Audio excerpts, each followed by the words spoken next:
Nggak cuma satu, tapi ada dua orang yang reinkarnasi ke dunia ini. Si cowok itu pro gamer yang hafal mati seluruh alur ceritanya, sementara si cewek adalah pembaca setia yang udah khatam isi novelnya. Nah, si cewek ini mulai nyusun rencana licik dengan nyamar jadi mahasiswi baru yang super polos demi ngedapetin hati si cowok itu. Semua ini dia lakuin karena dunia ini lagi diambang kiamat dan satu-satunya cara buat bertahan hidup ya, cuma dengan gabung ke tim si pemeran utama. Awalnya, dia cuma pengen numpang tenar dan hidup tenang sampai akhir cerita. Tapi dia malah keasyikan akting sampai kebablasan. Alhasil cerita yang harusnya fokus ke satu cowok ini malah berubah jadi reverse harem. Bahkan si pemeran utama yang kaku itu pun beneran jatuh cinta sama dia. Gak cuma itu, si penjahat licik yang juga orang reinkarnasi pun akhirnya bertekuk lutut dan takluk di hadapan dia saat itu. Padahal saat itu dia baru aja ngebangkitin kekuatan supernya dan baru banget masuk ke Akademi Esper. Novelnya sendiri judulnya Komandan Kelas F di Akademi, tipikal cerita fantasi cowok banget yang isinya pamer kekuatan luar biasa. Plotnya nyeritain tentang cowok yang masuk ke tubuh penjahat kroco di dalam game terus dia mulai nyari anak buah di akademi numbangin musuh dan dapat banyak cewek cantik. Dulu sih, dia nggak bakal sudi nyentuh novel ginian, tapi karena temen di kehidupan sebelumnya maksa banget akhirnya dia baca juga sampai habis. Sialnya meskipun dia tahu semua detail plotnya, dia sama sekali nggak dikasih kekuatan curang atau sistem pembantu kayak di novel-novel. Nama aslinya Kang Yuhan, dia lahir di panti asuhan paling kumuh di dunia ini. Selama 16 tahun cuman buat tetep napas aja udah nguras seluruh tenaganya. Di tempat itu, moral itu gak ada harganya, isinya cuma kekacauan dan kekerasan di mana-mana. Kepala pantinya jahat banget, suka jual anak-anak demi dapet duit. Belum lagi para pengasuh yang hobi jadiin anak-anak tempat pelampiasan amarah. Kalau dia nggak ketemu sama guru itu, mungkin dia udah mati di neraka itu. Hidupnya baru kerasa bener pas si guru itu ambil alih jadi kepala panti dan bikin tempat itu jadi rumah yang bener-bener aman buat mereka. Tapi masalah datang lagi, kondisi keuangan panti asuhan itu makin lama makin kritis dan hampir bangkrut. Pas banget dia baru dapat kekuatan, jadi dia mutusin buat pakai kemampuan itu demi nyelamatin panti asuhan tercintanya dari kemiskinan. Apes-nya kekuatan yang dia dapat itu jenis sniper, tipe kekuatan yang boros duit banget buat perawatan dan butuh perlindungan tim di awal-awal. Pas lagi pusing nyari jalan keluar, dia tiba-tiba inget sama sosok pemeran utama novel yang liciknya gak ada obat itu. Secara umum, tokoh utama di novel fantasi modern itu biasanya dibagi jadi dua tipe. Tipe pertama itu yang serius dan efisien, geraknya diam-diam tapi mematikan. Tipe kedua itu yang oportunis kayak pedagang licik yang cuman mikirin untung gede. Nah, novel Komandan Kelas F ini nyeritain tentang si tipe serius dari dunia game aslinya dan si tipe oportunis yang reinkarnasi jadi karakter figuran. Karakter figuran itu aslinya ditakdirin mati di awal, tapi karena jiwa di dalamnya adalah mantan pemain game profesional semuanya jadi beda. Si oportunis ini nggak cuma pegang semua rahasia dan panduan game, tapi dia juga punya kemampuan mata wawasan buat lihat data status semua orang. Modal info orang dalam itu dia sikat semua harta karun di dunia game, ngelatih tim paling kuat dan bangun kekuasaan yang gila banget. Dan yang paling penting, pemeran utama model begini tuh nggak pernah pelit buat modalin orang-orang di timnya sendiri. Pokoknya kalau udah jadi temen tim si pemeran utama, hidup lo bakal terjamin dan sukses sampai ke puncak. Karena ngerasa nggak bakal bisa jadi pahlawan utama, Yuhan mutusin buat cari muka aja sama si cowok itu biar dapet jaminan hidup. Pas hari upacara penerimaan mahasiswa baru, si jagoan dari game aslinya lagi siap-siap mau bacain sumpah mahasiswa baru. Di saat itu Kang Yuhan tiba-tiba inget kalau si tipe oportunis ini pernah ngomongin kata-kata yang memalukan atau cunibiu banget. Baru aja kepikiran gitu, tiba-tiba ada suara cowok berat dari sebelahnya yang teriak, "Aku pasti bakal nyelamatin dunia ini." Dia langsung nengok kaget. Wah, gak salah lagi, ini kan si pemeran utama yang oportunis tadi. Ternyata dari tadi tatapan aneh orang-orang itu emang ditujuin ke dia. Gak heran kalau di novel aslinya reputasi karakter ini hancur banget. Meskipun yang di dalamnya udah ganti orang, tetep aja label orang aneh itu susah banget buat hilang dari diri dia. Tapi ya udahlah, ini mah kesempatan emas yang datang sendiri nyamperin dia. Sekarang tantangannya adalah gimana caranya biar dia bisa akrab sama cowok penuh semangat ini dan jadi teman dekatnya secara alami. Strateginya udah dia susun rapi dari beberapa hari yang lalu biar gak kelihatan mencurigakan. Mau jadi cewek sundere, udah ada yang punya. Jadi cewek dingin gak seru. Yang derewah dia gak sanggup kalau harus akting seserem itu. Pas lagi asyik ngelamun, adiknya yang namanya Johnson dateng nyamperin. "Kak, lagi ngapain sih?" Kang Yuhan langsung buru-buru nutup bukunya sambil senyum. Dia bilang kalau dia lagi mikirin rencana buat masa depan panti, tapi muka Johnson malah berubah jadi sedih dan kelihatan gelisah. Johnson minta kakaknya berhenti berkorban terus demi mereka, karena sekarang kakaknya udah jadi Esper dan berhak hidup tenang sendirian. Dia nggak mau kakaknya terbebani terus sama urusan mereka. Lihat tangan adiknya yang sedikit gemeteran karena gugup, Yuhan langsung megang tangan itu buat nenangin dia. Johnson, kamu itu keluargaku. Kepala panti dan anak-anak lain juga keluargaku. Mana mungkin aku bisa abai sama keluarga sendiri. Sambil nepuk-nepuk punggung adiknya dia bilang, kalau apapun rintangannya mereka bakal lewatin ini semua bareng-bareng. Dia natap adiknya sambil senyum manis dan minta dia buat janji supaya tetap kuat apapun yang terjadi nanti. Udah kayak anak anjing yang manis dan penurut banget kan? Tapi tunggu dulu, emangnya ada tipe heroin papi kayak gini? Kayaknya nggak ada dalam settingan aslinya deh ya kan? Suara lembut cewek itu mendadak bikin sepasang mata merah darah di sampingnya. Langsung nengok ke arah dia. Halo, pas Kawo itu lagi bengong dia langsung gercep ambil kesempatan buat deketin. Peran yang lagi dimainin Kang Yuhan emang benar-benar tipe anak anjing yang ceria lincah dan penuh pesona. Dalam hati dia sih misuh-misuh, sialan cuman persona ini yang tersisa, tapi suaranya malah makin dibuat-buat sok polos. Matanya penuh rasa penasaran yang murni banget. Nama kamu siapa? Aku Kang Yuhan. Lawan bicaranya malah kaget. Kamu nggak kenal aku. Dia langsung pasang muka shock yang akting banget. Hah, emangnya kamu terkenal banget ya? Dan ya, dia emang beneran terkenal. Ro Yohan itu aslinya punya reputasi sampah di kalangan para awakened. Pokoknya tukang bikin onar yang nggak ada obatnya deh. Tapi itu kan cerita sebelum jiwa si pemain pro ini masuk ke badannya. Untungnya reputasi buruk itu cuma terkenal di lingkaran awakened aja. Kang Yuhan lanjut nanya, oh apa kamu seorang artis? Kawo itu langsung buang muka dengan nada yang mulai nggak pede. Bukan. Aku Ro Yohan. Karena Kang Yuhan cuma rakyat jelata yang dapat beasiswa pemerintah, wajar banget kalau dia nggak tahu siapa itu Ro Yohan.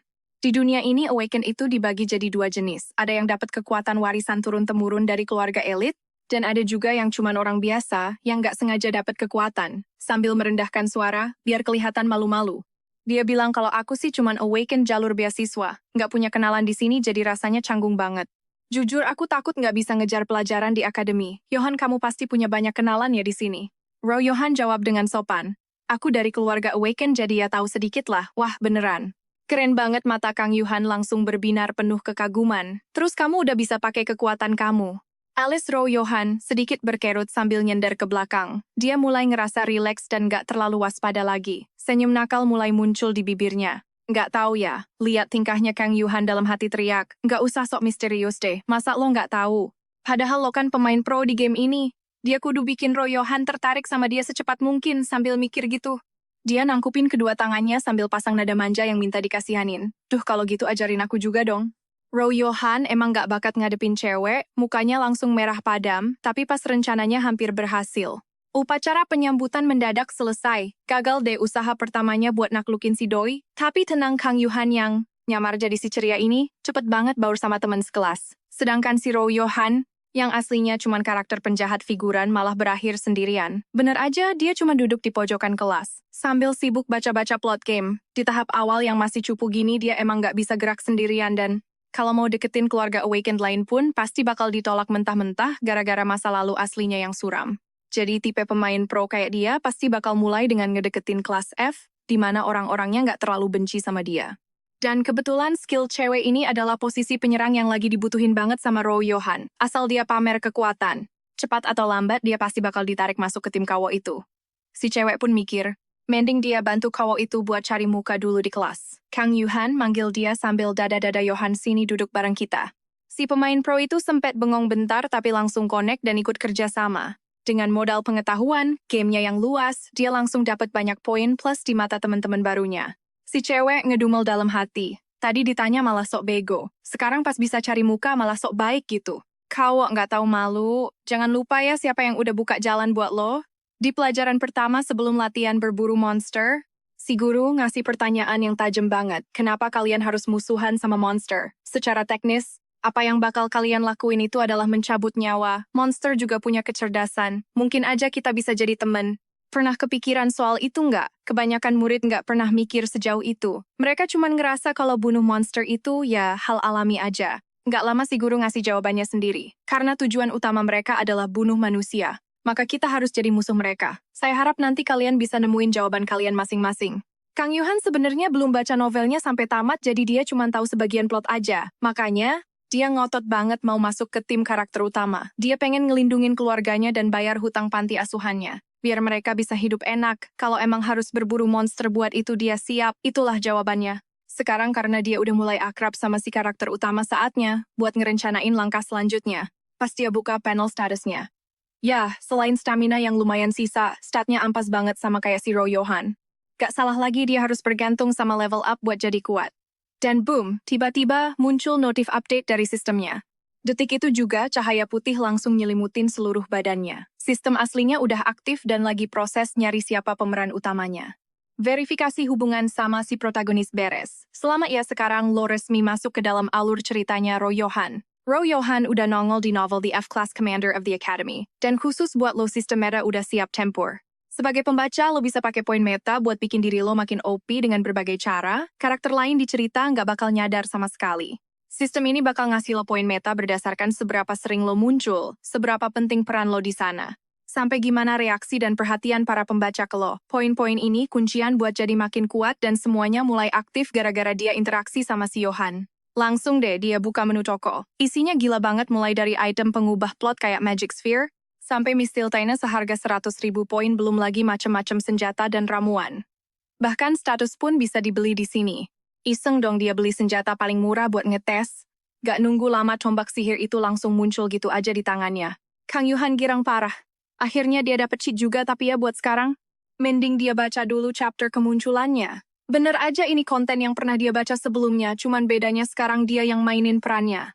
Pas karakter utama di game aslinya sumpah bakal lindungin umat manusia, si tipe oportunis ini malah kepikiran hal lain. Prinsipnya satu, gue harus bisa bertahan hidup di dunia ini. Sambil ngobrol sama teman-teman kelas F, dia mulai pakai skill Eye of Insight. Pas di aula tadi, dia udah ngecek status anak-anak tingkat atas duluan. Selain kelas D si protagonist, kelas-kelas lain isinya biasa aja, sampai akhirnya matanya tertuju ke Kang Yuhan. Sniper itu berguna banget pas lagi nge-clear dungeon. Meskipun stat dasarnya nggak terlalu tinggi, tapi skill cewek ini boleh juga.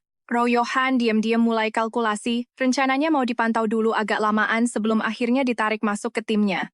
Ternyata progres di awal jauh lebih mulus dari dugaannya, apalagi masalah reputasi yang bikin pusing juga udah beres. Target berikutnya dia mau ke lapangan latihan buat nyari si tokoh utama Park Si-woo. Tapi pas Yohan lagi asik nyusun rencana selanjutnya, tiba-tiba Kang Yuhan nanya hal yang gak terduga. Lo punya adik gak? Yohan sih senyum, tapi matanya dingin banget. Ada satu, tapi hubungan kita bener-bener sampah.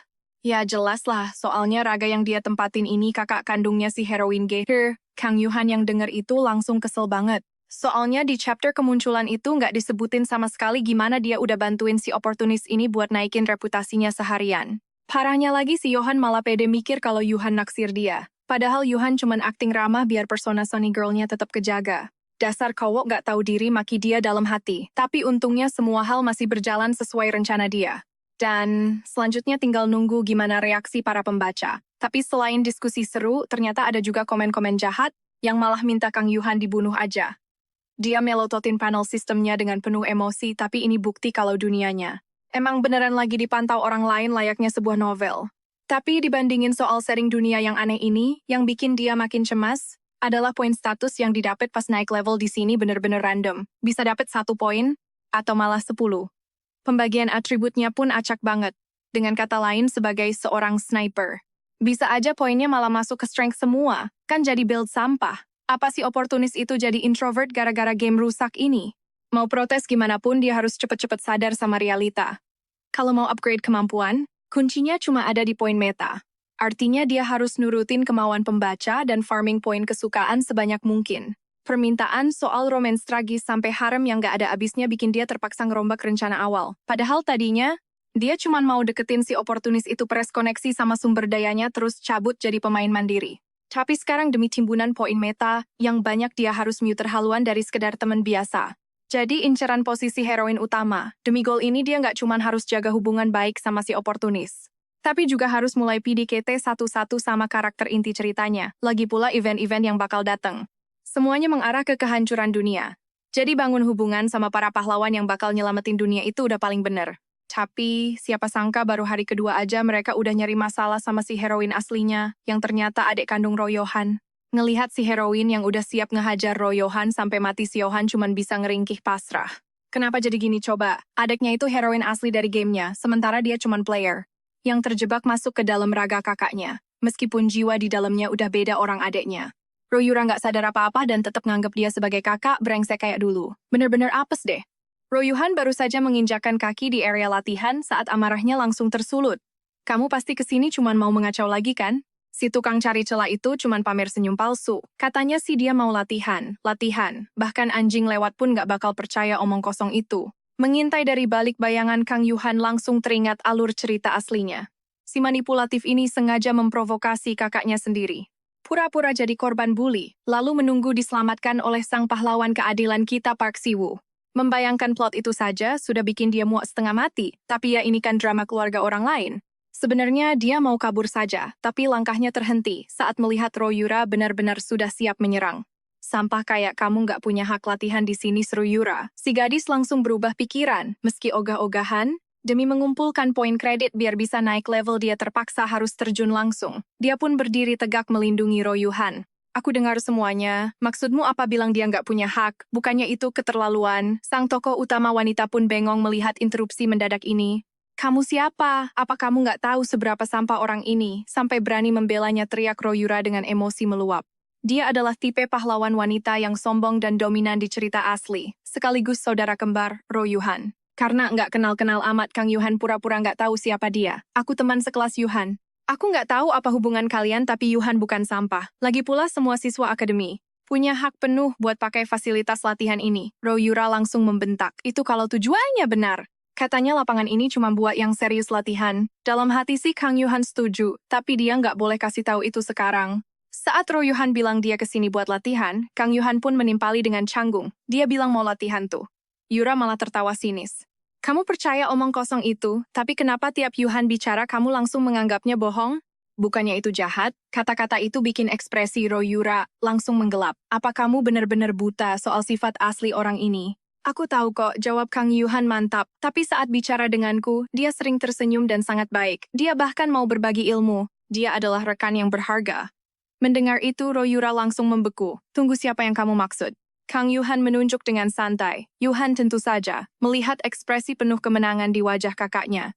Royura menunduk dengan suara bergetar menahan amarah. Kasihan banget kamu cuma jadi mainan di tangan cowok itu. Si manipulatif itu masih saja membela diri. Memangnya nggak mungkin kalau aku sudah berubah sampah, diam kamu. Tiba-tiba, Royura mencengkeram tangan Kang Yuhan sambil bergumam, ini sudah keterlaluan. Kamu anggap tempat latihan ini mainan dan sekarang kamu malah mempermainkan orang sepolos dia.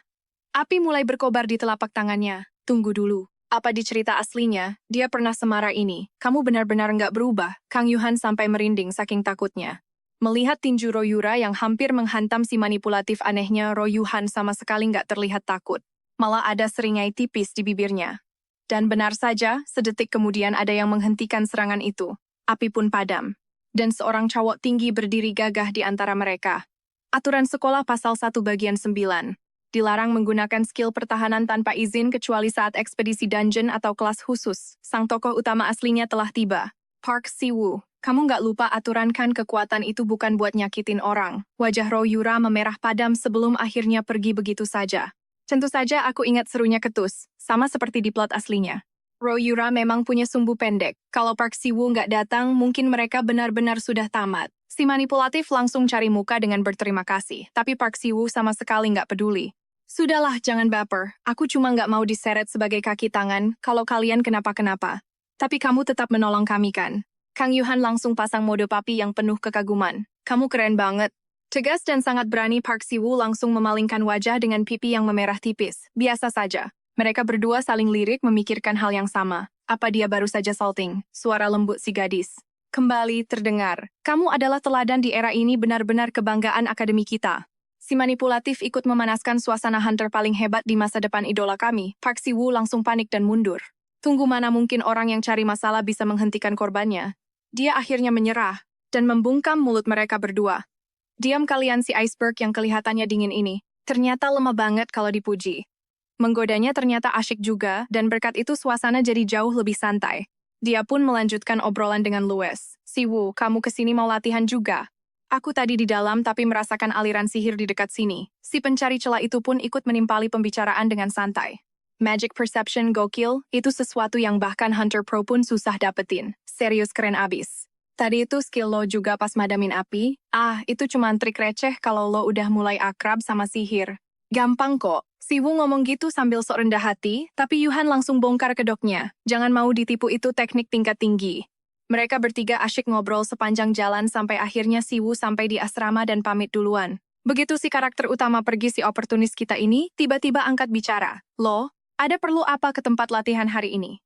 Hampir aja dia lupa kalau urusannya sama si cowok utama belum kelar. Di sini dia langsung pasang muka kesel. Ya buat latihan lah, emang gue kelihatan kayak murid. Yang bakal males-malesan di hari pertama. Yuhan kaget banget pas dideketin tiba-tiba gitu mukanya langsung merah padam. Sampai ngomong aja belepotan. Enggak, bukan gitu maksud gue. Cuma kan kebanyakan orang hari pertama itu istirahat kan. Tapi lo sendiri keluar juga kan, Yuhan Kang? Yuhan udah nebak pertanyaan itu bakal muncul, padahal aslinya cuma Park Si-woo sama Royura yang harusnya nongol hari ini. Jelas dia kepo kenapa cewek ini ada di sana. Karena dia bakal bergantung sama koneksi Royuhan di masa depan, dia nggak boleh bikin cowok ini curiga.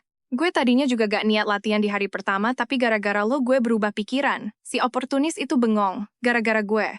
Yap, tadi di kelas pas gue liat lo gercep banget bantuin teman-teman sekelas ngerjain soal. Gue mikir kalau gue juga harus jadi lebih kuat. Terus gue rasa satu-satunya hal yang bisa gue lakuin. Ya, cuma latihan di sini. Pas lihat muka Yuhan mulai melunak, dia langsung gaspol selagi sempat. Sambil senyum manis dia bilang, ini semua berkat lo. Agak malu sih ngomongnya, tapi ngomong-ngomong lo kesini. Buat ningkatin skill lo juga kan? Yuhan gila, lo emang hebat banget deh. Gue nggak tahu tadi ada masalah apa sama cewek itu, tapi gue percaya Yuhan yang gue lihat sekarang adalah orang baik. Dan boom, kata-kata itu manjur banget. Curiga di muka Yuhan langsung hilang total, malah dia yang duluan ngajak buat latihan bareng besok. Kang Yuhan senyum lebar banget sampai pipinya mau kram. Tapi demi anak-anak di panti asuhan, capek dikit mah bukan masalah. Kerja keras gak bakal hianat. Sejak tukeran kontak sama Park Si-woo atas saran Yuhan di hari pertama, si protagonis aslinya udah mulai latihan bareng mereka sejak 3 hari lalu dan progres latihannya lancar. Jaya. Yuhan juga banyak ngasih tips keren. Kalau gini terus pas misi dungeon nanti, dia pasti bisa ikut dengan mulus. Tapi entah kenapa sejak hari itu dia ngerasa dipantau terus sama Royura. Cewek galak itu. Kelihatannya makin hari makin nempel sama dia. Dan akhirnya si adik pun debut bertarung, gak disangka si villain. Yang harusnya setim sama cowok utama di novel, malah ninggalin si petarung paling OP itu. Dan lebih milih buat tim bareng dia. Pas Kang Yuhan mau milih senjata, tiba-tiba Yuhan nyetop dia. Yang kiri lebih oke. Kelas lo dapat bonus kalau pakai senjata api kan? Ambil yang lebih pendek buat hari ini.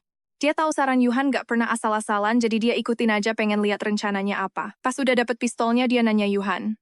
Lo udah pilih senjata? Muka Kang Yuhan yang penuh percaya itu bikin mood Yuhan naik drastis. Pastinya dong, secara kelas dia cuma punya satu pilihan senjata di awal. Nah, tes adaptasi senjata ini adalah ujian pertama buat calon hunter. Park Si-woo langsung sikat semua target gerakannya mulus parah. Sampai ritme napasnya aja tetap stabil. Yuhan langsung heboh muji. Gila keren banget loh Si-woo. Meskipun si protagonis ini kuatnya nggak ngotak, gak ada rasa iri sedikit pun di mata Yuhan. Bener-bener karakter utama sejati. Atribut cahayanya ngeri banget, apalagi skill Thousand Arms Myriad Weapons miliknya, yang bikin dia bisa mainin senjata apa aja kayak lagi nari. Pengen banget lihat dia nyabut pedang di punggungnya itu. Tiba-tiba, Royura yang lewat di depan Si-woo langsung melotot tajam. Tatapannya serem banget. Kayak mau nelen orang hidup-hidup. Padahal barusan aja dia pisah sama Kang Yuhan. Sniper itu salah satu kelas paling susah dibangun. Makan waktu mahal dan tingkat suksesnya rendah banget. Tapi buat Kang Yuhan dia yakin 100%, dia bakal bikin cewek itu jadi damage dealer, jarak jauh nomor 1. Masalahnya cuma satu, Royura salah paham. Ngiranya dia lagi mainin perasaan Kang Yuhan. Soalnya sebelum transmigrasi pemilik asli tubuh ini pernah nyakitin perasaan orang sampai parah banget. Tapi dia kan nggak tahu apa yang dilakuin si brengsek Royuhan yang dulu. Kalau nggak cepet diberesin, boro-boro mau naikin poin cinta, bisa-bisa dia mati di tangan Royura. Tes damage dealer pun kelar, lanjut ke tanker, dan terakhir para support.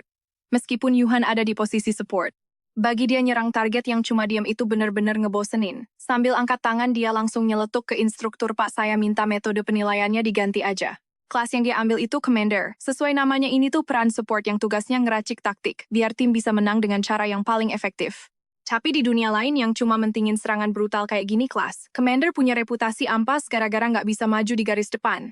Padahal ini adalah profesi unik yang sebenarnya bisa ngerubah seluruh jalannya pertempuran kalau di tangan yang tepat.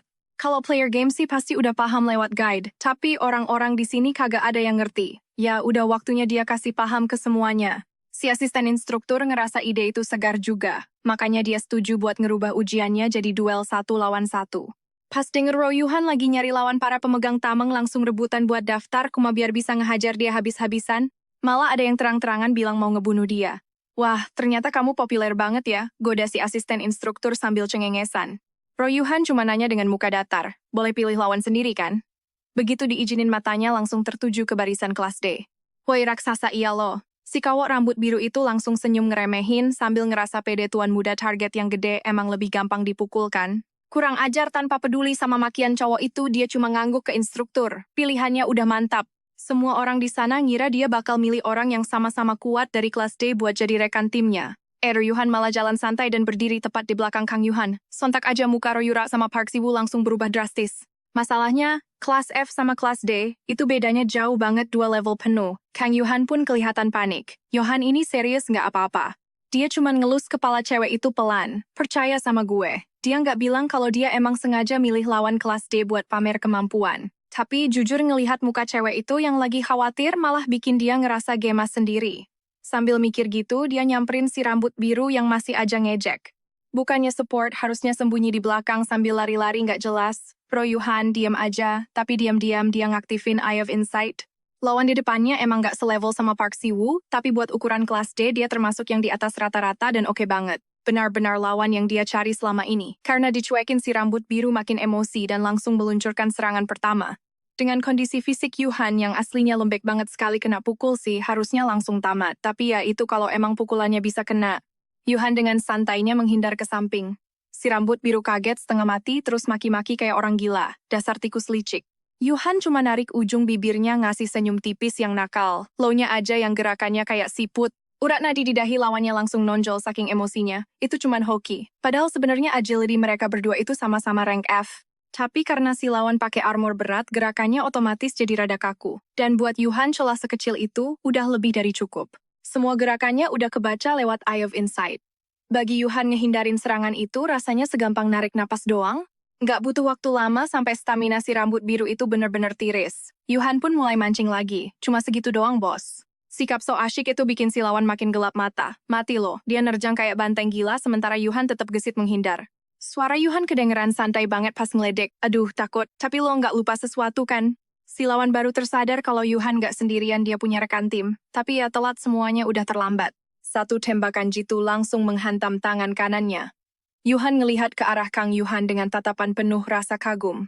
Ternyata akurasi tembakannya jauh lebih gila dari yang dia bayangkan. Padahal status aslinya cuma seorang awakener tipe support. Logikanya, harusnya dia nggak pernah dapat latihan megang senjata sama sekali. Apa ini yang namanya bakat alami? Tapi sekarang bukan waktunya buat bengong. Dia pun nahan rasa penasarannya dan lanjut ngeprovokasi lawan. Kenapa tadi katanya mau ngebunuh gue, mana buktinya? Tatapan mata si rambut biru langsung berubah total dan inilah momen krusial yang emang udah ditunggu-tunggu sama Yuhan. Skill pamungkas milik Shield Soldier Berserk. Kalau dia sama Kang Yuhan ngelawan skill itu sendirian mungkin, mereka nggak bakal sanggup tembus pertahanan lawan walaupun harus luka parah sekalipun. Tapi berkat mechanical enhancement punya Kang Yuhan. Ditambah lagi sama buff penguatan dari Yuhan, hasilnya bakal beda 180 derajat. Si rambut biru yang lagi mode berserk itu langsung nerjang maju dengan aura energi gila yang seolah-olah sanggup ngeratain langit dan bumi di saat yang bersamaan. Kang Yuhan pun dapat boost kekuatan penuh dari buff miliknya. Bahkan seorang rank F pun bisa numbangin rank D kalau strateginya tepat. Kemenangan udah ada di depan mata. Namun duel itu mendadak berhenti total pas asisten instruktur nahan serangan mereka. Di tempat itu juga, dia teriak. Cukup sampai di sini aja, penilaian buat kelas commander ini udah lebih dari cukup.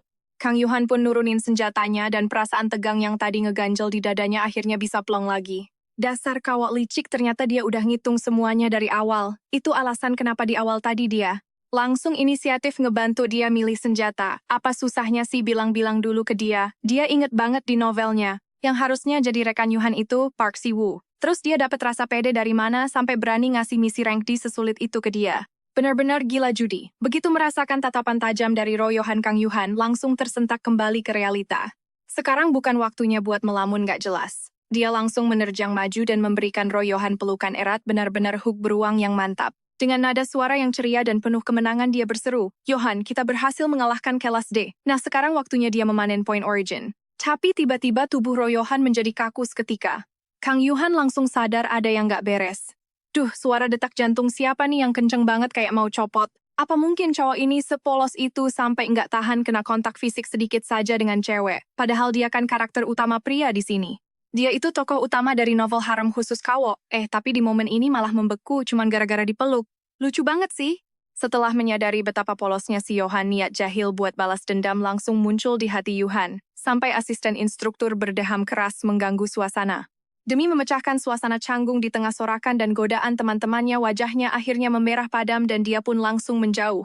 Melihat point origin baru yang masuk ke sistem, harusnya dia merasa senang, tapi entah kenapa ada perasaan mengganjal yang aneh. Untungnya ulasan tentang tes ini lumayan bagus. Untuk saat ini tinggal satu hal yang belum terlihat, sudut pandang Royohan di hari pendaftaran. Sambil menahan rasa malunya, dia membuka potongan plot tersebut.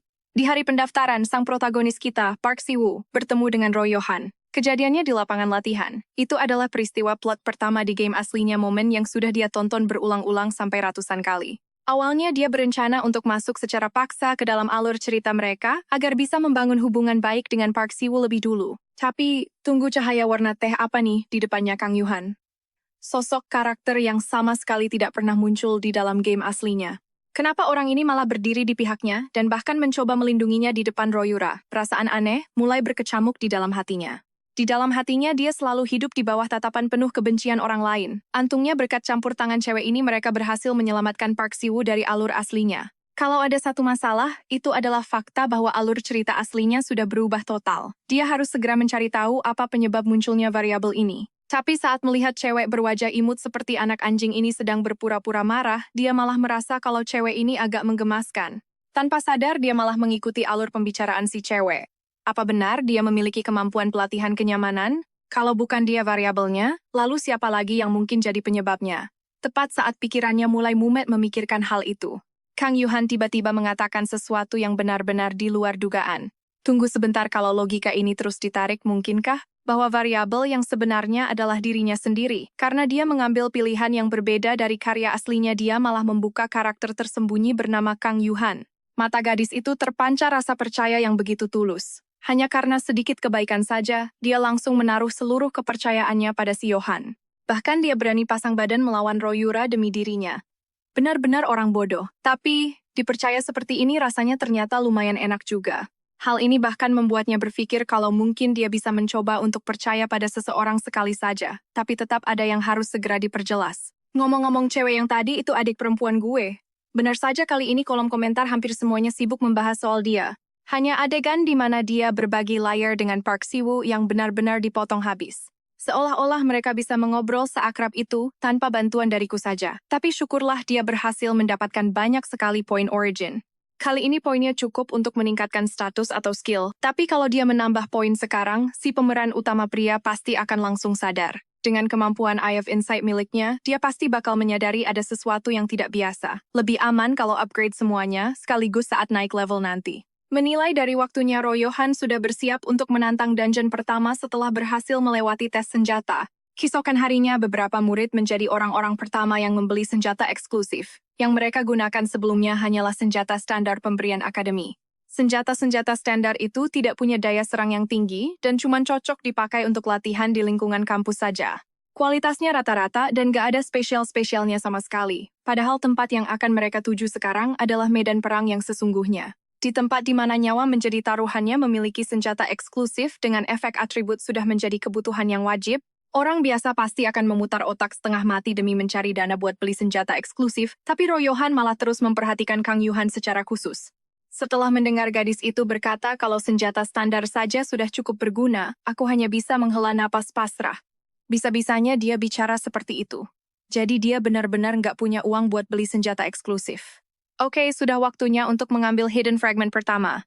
Dia berjalan menghampiri gadis itu dan bertanya, gue mau ke toko senjata, mau ikut sekalian gak? Melihat si gadis setuju tanpa rasa curiga sedikit pun. Royohan berpikir, gue akan membiarkan lo berhutang budi dulu, baru kemudian gue akan ambil kesempatan untuk menandatangani kontrak.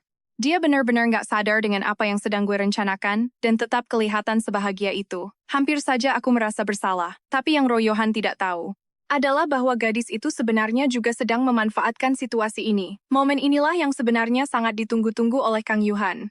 Tawaran si oportunis untuk menemaninya ke toko senjata itu sama saja dengan menominasikannya sebagai rekan setim, menjadikannya anggota dari rencana kultivasinya. Dia benar-benar nggak bisa lebih bersyukur lagi dari ini. Jadi keduanya sama-sama berpikir kalau mereka baru saja mendapatkan keuntungan yang sangat besar. Meskipun dia sudah mempersiapkan mentalnya, Kang Yuhan tetap saja dibuat shock saat melihat harga senjata di sana yang mahalnya minta ampun. Ro Yuhan tersenyum tipis sambil ngejelasin kalau senjata-senjata di depannya ini bukan barang sembarangan, tapi perlengkapan tempur khusus buat para Awakener. Nah, mumpung momennya pas, si cewek langsung gaspol masuk ke mode aktingnya. Dia buang napas panjang, pasang muka melas, seolah lagi pusing 7 keliling, mikirin dompet yang tipis. Tapi sedetik kemudian dia geleng-geleng kepala buat semangatin diri sendiri sok-sok tegar gitu. Terus dia angkat muka dengan tatapan yang benar-benar serius. Oke, aku bakal kerja keras cari cuan. Lihat mata si gadis yang penuh ambisi gitu, Ro Yuhan, cuman kasih senyum penuh arti yang agak mencurigakan. Tangan gedenya refleks mendarat di atas kepala cewek itu terus diacak-acak pelan. Pinter banget sih, Kang Yuhan cuma bisa pasrah sambil nahan diri. Sumpaya ini kawo bisa nggak sih berhenti elus-elus kepalanya mulu. Rasanya dia pengen banget langsung terekam terus gigit itu tangan saking keselnya. Baru aja mau ngamuk dalam hati omongan si kawok berikutnya langsung bikin dia seneng bukan main. Mungkin kamu bakal dapat lebih cepat dari dugaanmu. Dia pura-pura bego. Iya sih, aku harus lebih giat lagi. Omong-omong, Yohan, kamu mau beli apa di sini? Susah jelasinnya. Mending kita cek koleksi senjata api dulu. Sambil ngomong dia ambil satu pistol terus dicek teliti banget. Ada skill tembakan beruntunnya nih. Maksudnya banyak peluru keluar barengan dari satu moncong. Padahal kan sniper itu kuncinya ada di presisi. Jadi skill tipe sebar kayak gini sebenarnya malah jadi minus besar. Kang Yuhan bener-bener nyatet poin penting itu di dalam otaknya. Dia nunduk terus nunjuk ke arah pistol putih yang nyempil di pojokan. Kalau yang ini gimana? Kelihatannya oke. Ternyata itu senjata spesialis buat ningkatin jenis amunisi.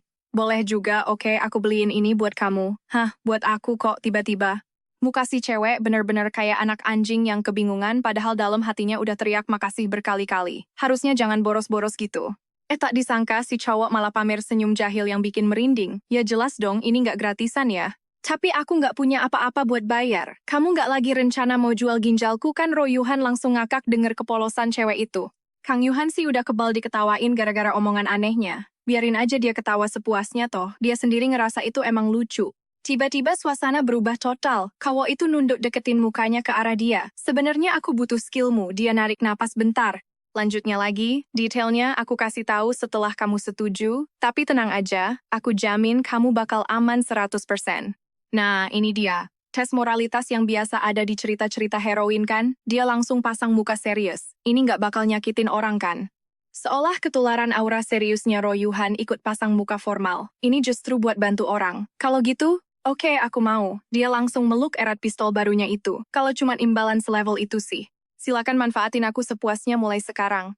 Gak lama kemudian, Kang Yuhan dapat draft kontrak yang bener-bener gak adil bin ajaib.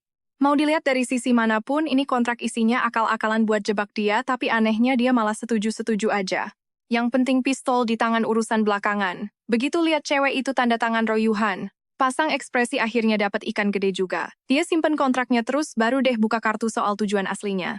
Tempat yang bakal kita tuju itu dungeon permanen yang ada di dalam akademi. Dia sukses nipu Kang Yuhan buat ikut raid dungeon bareng dia. Pas mereka berdua lagi asyik sama pikiran masing-masing. Ngerasa dapat untung gede, tiba-tiba adik perempuannya Ro Yuhan muncul. Dia jalan lurus nyamperin Kang Yuhan, sempat kasih tatapan maut ke abangnya, terus bilang kita ngobrol di luar bentar. Diiringi senyum santai si tukang tipu, dia pun ngikutin si nona muda keluar dengan perasaan was-was. Kirain bakal kena semprot amarahnya Ro Yura, tapi ternyata cewek itu malah natap dia sedih banget. Dia bilang pelan kalau dia bener-bener gak nyangka. Abangnya bisa berubah jadi orang bener. Ternyata Ro Yuhan yang asli itu bener-bener bajingan kelas kakap. Yang suka mainin perasaan orang sesuka hati dan hobi banget ngontrol hidup orang lain. Di situ Kang Yuhan baru sadar kenapa. Semua orang bukan cuma sekedar benci sama dia, tapi udah masuk level muak dan dendam ke Sumat. Dia itu jago banget nyuap orang pakai duit cuma buat dijadiin alat, dan dulu cuma ada satu pengecualian. Sama persis kayak yang dia lakuin sekarang. Dulu dia pernah deketin seseorang dengan sangat sabar. Tapi setelah orang itu benar-benar bergantung dan nurut banget sama dia malah tega banget secara pribadi. Mutusin semua koneksi sosial orang Malang itu. Karena anak itu terlalu polos, akhirnya dia meninggal dalam kondisi putus asa total. Suara Yura gemeteran sambil nunduk penuh rasa bersalah. Begitulah cara aku kehilangan sahabatku. Aku udah cek latar belakangmu. Dan meski Ro Yuhan udah didepak dari keluarga, gampang banget buat dia buat ngontrol situasi sulit kayak punyamu ini. Aku bener-bener berharap dia bisa tobat karena aku nggak mau lihat ada korban nyawa lagi gara-gara ulah dia. Di cerita aslinya masa lalu Ro Yuhan emang nggak pernah dibahas detail. Jadi pas dia yang harusnya dikeluarin. Malah tiba-tiba jadi idola di Akademi Ro Yura, bener-bener nggak bisa terima kenyataan itu. Dulu banyak pembaca yang mikir dia cuma cewek keras kepala dan jahat, padahal di baliknya ada trauma seberat ini. Tapi ya dia nggak sanggup buat jujur. Royohan benar-benar sudah berubah total, dan gila banget ternyata dia sudah membuntuti mereka secara diam-diam sejak tadi. Melihat situasinya hubungan Kang Yohan dengan Royohan itu benar-benar zona bahaya ibarat sengaja menyenggol titik paling sensitif dalam hidup Yura. Itulah alasan kenapa dia merasa sangat menderita, tapi anehnya dia masih belum bisa benar-benar menjauh dari sosok Royohan yang sekarang. Setelah keheningan yang cukup lama, Kang Yohan akhirnya membuka suara dengan sangat lembut. Aku tahu pasti sulit bagimu untuk percaya kalau dia bisa berubah. Sejujurnya aku tidak punya bukti apa-apa sekarang, tapi kamu sudah menyelidiki situasiku sebelumnya kan? Aku sudah sering bertemu orang-orang seperti itu, orang yang rela melindungi sesuatu sampai mati bahkan jika nyawa taruhannya. Jadi aku tahu persis bagaimana tatapan mata orang-orang hebat seperti itu. Aku persis seperti tatapanmu saat ini. Dia tidak sanggup menganggap kata-kata Yura sebagai kebohongan karena dia tahu betul kalau gadis muda yang terlihat tangguh ini sebenarnya sangat lembut. Hatinya terlalu baik dan Kang Yohan tidak ingin Yura nekat maju sendirian seperti di cerita aslinya lalu berakhir terluka dalam kesendirian. Kalau Yohan yang kulihat sekarang cuman akting itu bakal nyesek banget, makanya aku ingin mencoba untuk percaya padanya sekali lagi. Percaya kalau Yohan bukan lagi orang yang suka menyakiti sesama. Jadi kali ini bagaimana kalau kamu yang menjagaku, Yura? Jika ternyata dia memang belum berubah, kamu boleh memberinya pelajaran demi aku. Tapi kalau dia benar-benar insyaf, kita akan membimbingnya. Bersama-sama kita akan buat dia menebus kesalahannya dengan tulus. Saat itu tiba, aku akan berdiri di pihakmu. Mendengar itu Yura berteriak, apa kamu bodoh? Gadis muda yang di alur aslinya terkenal sombong dan tsundere akut ini, sekarang matanya mulai memerah dan air mata pun jatuh tanpa bisa ditahan. Bisa-bisanya kamu bicara konyol dengan begitu percaya diri. Kamu terlalu naif karena gampang banget percaya orang lain. Kang Yohan justru tersenyum makin manis. Melihat Yura yang hebat dan pintar ini mengkhawatirkanku itu benar-benar membuatku bahagia. Yura langsung mengusap air matanya dengan cepat. Serahkan padaku, aku akan melindungi murid Yohan, karena aku tidak akan mengulangi kesalahan yang sama. Di dalam hati, Kang Yohan membatin. Mungkin sebenarnya ini hal bagus karena sosok oportunis sudah mengambil alih tubuh Royohan karena sesuai harapan Yura. Royohan tidak akan pernah lagi melukai siapapun apapun yang terjadi. Ini adalah solusi terbaik yang bisa dia pikirkan sejauh ini. Yura mengepalkan tinjunya dengan semangat bersumpah akan melindungi Kang Yohan dari cengkeraman kakaknya sendiri. Melihat semangatnya yang berapi-api, Kang Yohan sempat berpikir apa dia agak berlebihan, tapi ya sudahlah. Senyumnya sangat cantik dan selama dia bahagia, itu sudah lebih dari cukup. Cukup sampai di situ. Tiba-tiba terdengar suara langkah kaki di depan dan Kang Yohan langsung menajamkan pandangannya. Ternyata itu Royohan. Kawa itu bahkan berakting seolah-olah cuman kebetulan lewat saja. Kang Yohan segera melangkah maju untuk mengingatkannya soal latihan sore nanti. Tak disangka Yura mendadak bilang ingin ikut juga. Si transmigran itu mengangkat alisnya, heran kamu mau latihan bareng aku. Jangan mimpi. Yura langsung menarik Kang Yohan ke pelukannya. Aku di sini untuk melindungi murid Yohan, jadi aku akan ikut latihan bareng dia. Jangan coba-coba macam-macam ya. Di bawah tatapan aneh, Royohan Yura membuat janji untuk bertemu lagi setelah jam sekolah usai. Lalu dia berbalik pergi. Suara si oportunis itu terdengar agak sinis dan penuh rasa penasaran. Kalian berdua kayaknya makin lengket aja ya akhir-akhir ini. Hubungan yang sangat manis. Kang Yohan menghitung langkah di kepalanya lebih baik pura-pura tidak tahu apa-apa untuk sementara waktu. Dia menjawab sambil tersenyum tenang Yura, memang aslinya anak yang baik kok. Sesuai dengan sharing ceritanya, dia seharusnya belum tahu bahwa ada seseorang yang membuntuti mereka jadi akan lebih pas jika urusan ini diselesaikan setelah mengonfirmasi sudut pandang Royohan. Begitu mereka mendorong pintu kelas keduanya baru sadar kalau mereka telat dan gawatnya sekarang adalah jam pelajaran guru yang paling galak.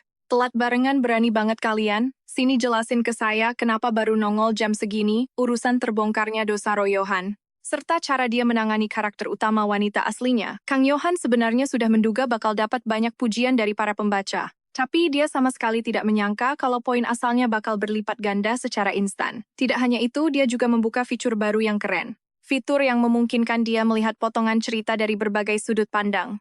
Begitu dia klik, pemandangan langsung berubah ke perspektif Royohan. Dia yang tadinya berdiri kaku untuk waktu yang lama, tiba-tiba tersadar kembali setelah mendengar kata-kata tulus dari Yohan. Kata-kata gadis itu sama sekali tidak menolak permintaan Royura, tapi juga tidak terlihat memisahkan sosok Royohan yang dulu dengan yang sekarang. Kawo itu tidak tahu kalau jiwa Royohan sudah digantikan, namun dia tetap memilih untuk percaya pada orang brengsek seperti dia. Rasanya seperti ada beban berat yang mendadak hilang dari hati Royohan. Saat Royura memanggil Kang Yohan bodoh, dia sangat setuju. Untuk pertama kalinya, dia merasa gadis itu sangat payah, naif, dan gampang dimanfaatkan. Itulah penilaian mutlaknya terhadap Kang Yohan di masa lalu. Apa ini karena dunia game? Rasanya di dunia nyata tidak akan pernah ada orang setulus dia. Dia menatap dedaunan yang berguguran. Tertiup angin di bawah sinar matahari yang menembus celah pepohonan, sebuah keindahan sesaat di antara cahaya dan bayangan yang mempesona. Sambil bergumam pelan, terima kasih karena sudah sudi percaya padaku. Terima kasih sudah melihat siapa aku yang sekarang. Karena kehadiran Kang Yohan Royohan merasakan emosi yang benar-benar baru, sesuatu yang sangat berbeda dari realita pahit yang pernah dia jalani. Begitu indah hingga terasa tidak nyata. Sementara itu, seorang gadis bertelinga kucing di atas pohon mengibaskan ekornya dengan penuh minat, ternyata bukan cuma dia yang hobi nguping. Gadis bis tengah kucing yang punya kekuatan angin itu fix Choi Soo-young. Pantesan aja vibe angin di sekitar sini kerasa pas banget sama dia. Pas dia ngobrol sama Yura, kalau ngikutin plot aslinya sih, dia baru bakal mulai naksir sama si oportunis itu setelah ujian tengah semester kelar. Siapa yang sangka dia muncul secepet ini, entah itu pertanda baik atau malah zonk. Tiba-tiba aja Royohan udah jalan santai ke samping dia. Terus dia bisik pelan, katanya sekolah ini beneran tega, ngehukum murid yang telat buat piket bersih-bersih. Mumpung jam pelajaran belum habis, gimana kalau kita nyantai dulu bentar? Detik itu juga Kang Yuhan langsung mantepin niatnya. Dia mau lurusin masalah Yura sama Kawok ini sekarang juga. Yohan, sebenarnya aku pernah dengar soal kelakuan buruk kamu dulu. Tapi meski itu benar, aku pengen percaya sama kamu yang sekarang. Makanya aku minta Yura buat lihat perubahan kamu juga. Kalimat itu ngejelasin banget kenapa sikap Yura jadi aneh tadi. Tapi respons Royohan malah cuek bebek, gitu doang. Dia cuma ngangguk. Masa sih, aku kira adikku itu akhirnya mulai peduli sama kakaknya sendiri. Bukan gitu Yura, itu aslinya sayang banget kok sama kamu. Royohan cuma ngibasin tangan. Halah, dia mah cuma gercep kalau dengar berita miring soal gue. Pas dia mau cabut, tiba-tiba langkahnya berhenti dan secara nggak terduga dia malah balik badan lagi. Dia nengok bingung, taunya Royohan udah nunduk deket banget sampai wajah mereka nyaris nempel. Jantung Kang Yuhan langsung disko. Gila, ini jaraknya nggak sopan banget, Kawok itu malah makin condongin badannya ke arah dia. Saking deketnya mereka bisa ngerasain hembusan napas masing-masing. Detik berikutnya, tangan cowok itu yang tadinya kayak mau megang pipi, tiba-tiba berubah haluan dan malah mendarat tepat di atas kepala dia. Terus Kawok itu ketawa pelan. Nada suaranya kedengeran kayak lagi ngegodein banget, gemesin banget sih. Duh, Kang Yuhan ngerasa mau pingsan. Bisa nggak sih stop pakai gombalan? Trik flirting murahan kayak gitu. Tapi demi jaga image anak anjing yang ceria, dia terpaksa masang muka malu-malu kucing. Guru tolong kasih dia kesabaran tingkat dewa biar nggak refleks nabok muka si cowok oportunis ini sekarang juga. Kelar kelas mereka langsung gas ke lapangan latihan sesuai janji. Di sana Royura sama Park Siwoo udah standby nungguin. Si nona muda satu ini mulutnya tetap pedes kayak biasanya. Kok ada sampah ya nempel di deket murid Yohan? Royohan langsung kaget.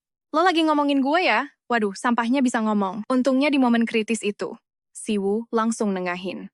Karena semua udah kumpul, mending kita langsung masuk ke area latihan aja. Tiba-tiba, dia lihat ada sesuatu di punggung Yura. Begitu lihat ada beberapa helai rambut merah, Yura langsung meledak. Kucing tengil itu. Pas ditanya kucing apaan, Yura nggak bisa nutupin rasa keselnya. Satu-satunya kucing yang paling dibenci Yura yang nggak lain adalah Choi Soo-young. Si cewek kucing itu ternyata emang ada di sekitar situ. Begitu dia mendarat bulu kuduk, Yura langsung berdiri. Ngapain lo di sini? Lagi nyari teman latihan, nggak sengaja ketemu muka-muka familiar? Jangan ketipu tampang ya, gue ini selalu serius kalau soal latihan. Muka Yura jelas banget nunjukin kalau dia nggak percaya sama sekali. Meski Kang Yuhan setuju sama pemikiran Yura, dia harus tetap stay in character. Dia maju sambil masang senyum paling manis. Tentu aja boleh kok, Siwoo ikutan nimbrung, lagi pula makin banyak teman makin seru kan? Kenapa sih kak? Bukannya kakak juga join di tengah jalan? Nambah satu orang lagi nggak bakal ngaruh kali. Rencana licik Royohan bener-bener terpampang nyata di mukanya. Pas dia natap si cewek kucing. Nama lo Choi. Soo-young, Loro, Yohan kan? Kita pernah latihan bareng pas tes adaptasi, jadi gue tahu lo. Belum juga kelar ngomong Soo-young, tiba-tiba langsung meluk Royohan. Mohon bantuannya ya buat kedepannya, si cewek papi cuman bisa melongo dan ngehela napas panjang. Bener-bener deh kandidat heroin utama, emang beraninya di luar nalar. Tapi tunggu, kenapa tatapan Soo-young malah fokus ke dia terus ya?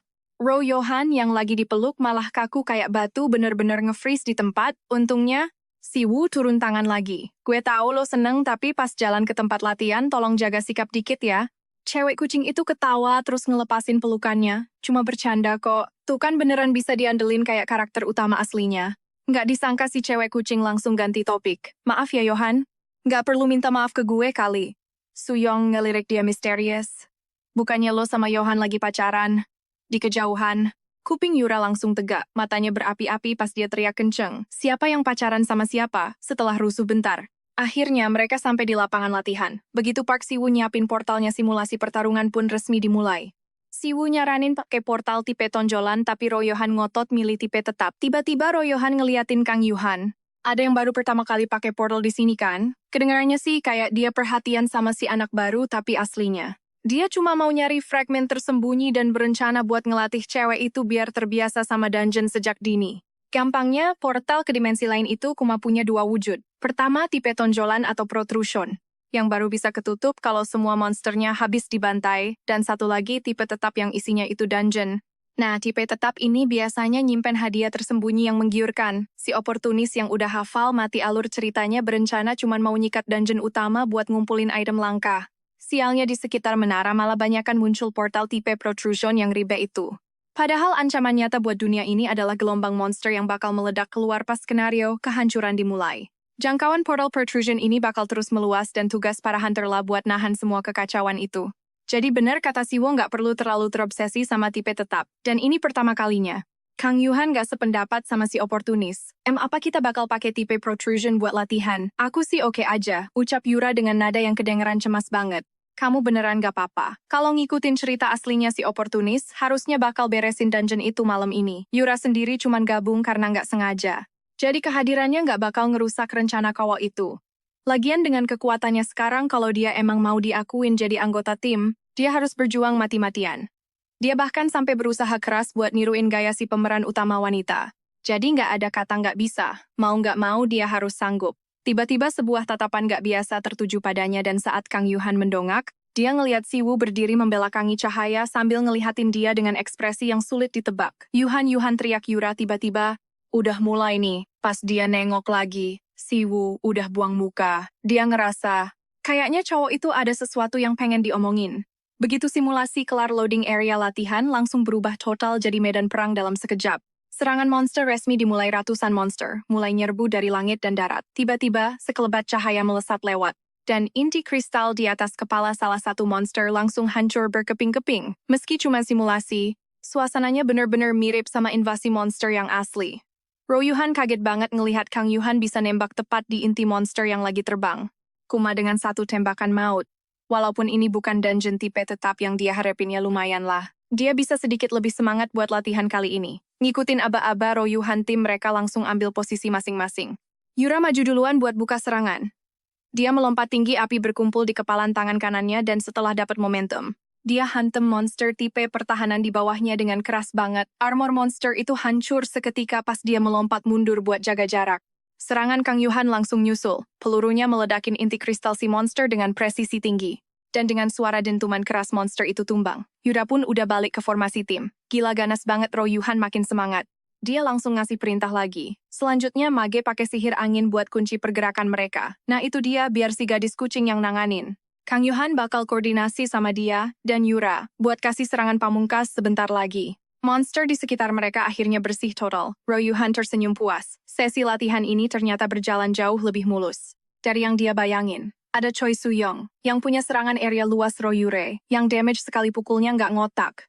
Dan Kang Yuhan yang pakai skill penguat buat nyeimbangin peran sebagai penyerang utama sekaligus support. Padahal mereka bertiga belum pernah latihan bareng, tapi kerjasamanya bener-bener sinkron. Dia lalu ngelirik ke arah Park Siwoo. Orang itu bahkan sanggup nanganin banyak musuh sendirian. Cuma dalam beberapa hari nggak ketemu kontrolnya atas skill.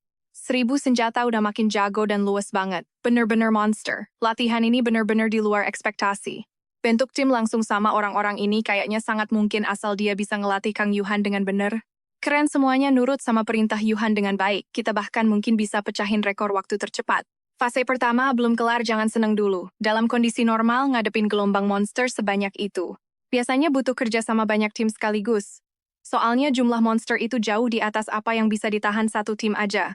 Tiba-tiba ada satu monster yang lepas dari jeratan angin si gadis kucing dan langsung nerjang Kang Yuhan di barisan belakang.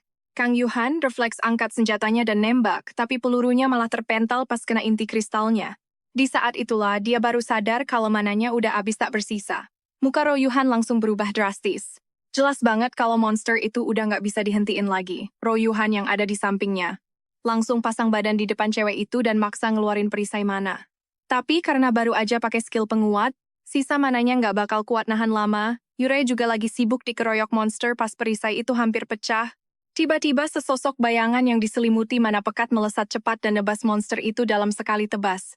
Ternyata itu Park Si-woo yang datang tepat waktu. Begitu monster itu hancur jadi partikel cahaya notifikasi sistem tiba-tiba bunyi. Dungeon kota tingkat rendah fase kedua telah diaktifkan.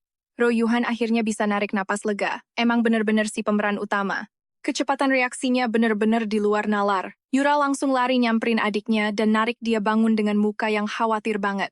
Pas masuk fase kedua karena Kang Yohan udah nggak berdaya buat lanjut tempur mereka, langsung ganti formasi jadi 3 orang penyerang. Park Si-woo maju paling depan buat narik perhatian musuh, sementara Choi Soo-young sama Roh Yurei nge-backup dari posisi belakang. Semua udah siap di posisi masing-masing pas fase kedua mau dimulai. Tapi jujur Kang Yohan masih ngerasa berat buat nerima kenyataan ini. Yohan, aku masih sanggup kok, tapi langsung dipotong. Mana kamu udah ludes, sekarang kamu cuman beban, mending istirahat sana.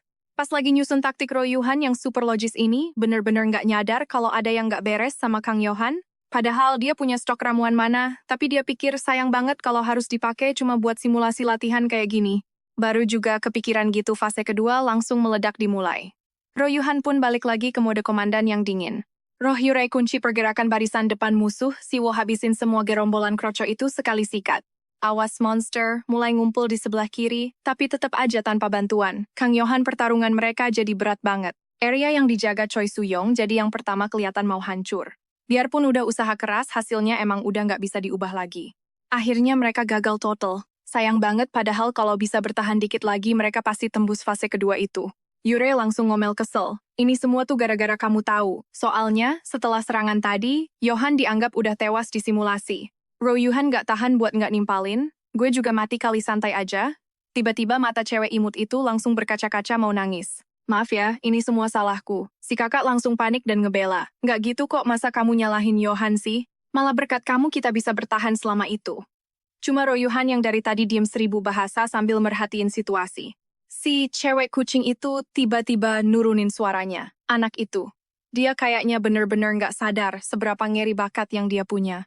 Masa sih orang sepolos dia mah gampang banget buat dimanfaatin bener nggak? Roh Yuhan ketawa kecil yang kedengeran licik. Matanya ngelirik Kang Yohan dari kejauhan sambil gumam pelan. Entahlah, tapi di dalam hati dia udah mantepin pilihannya.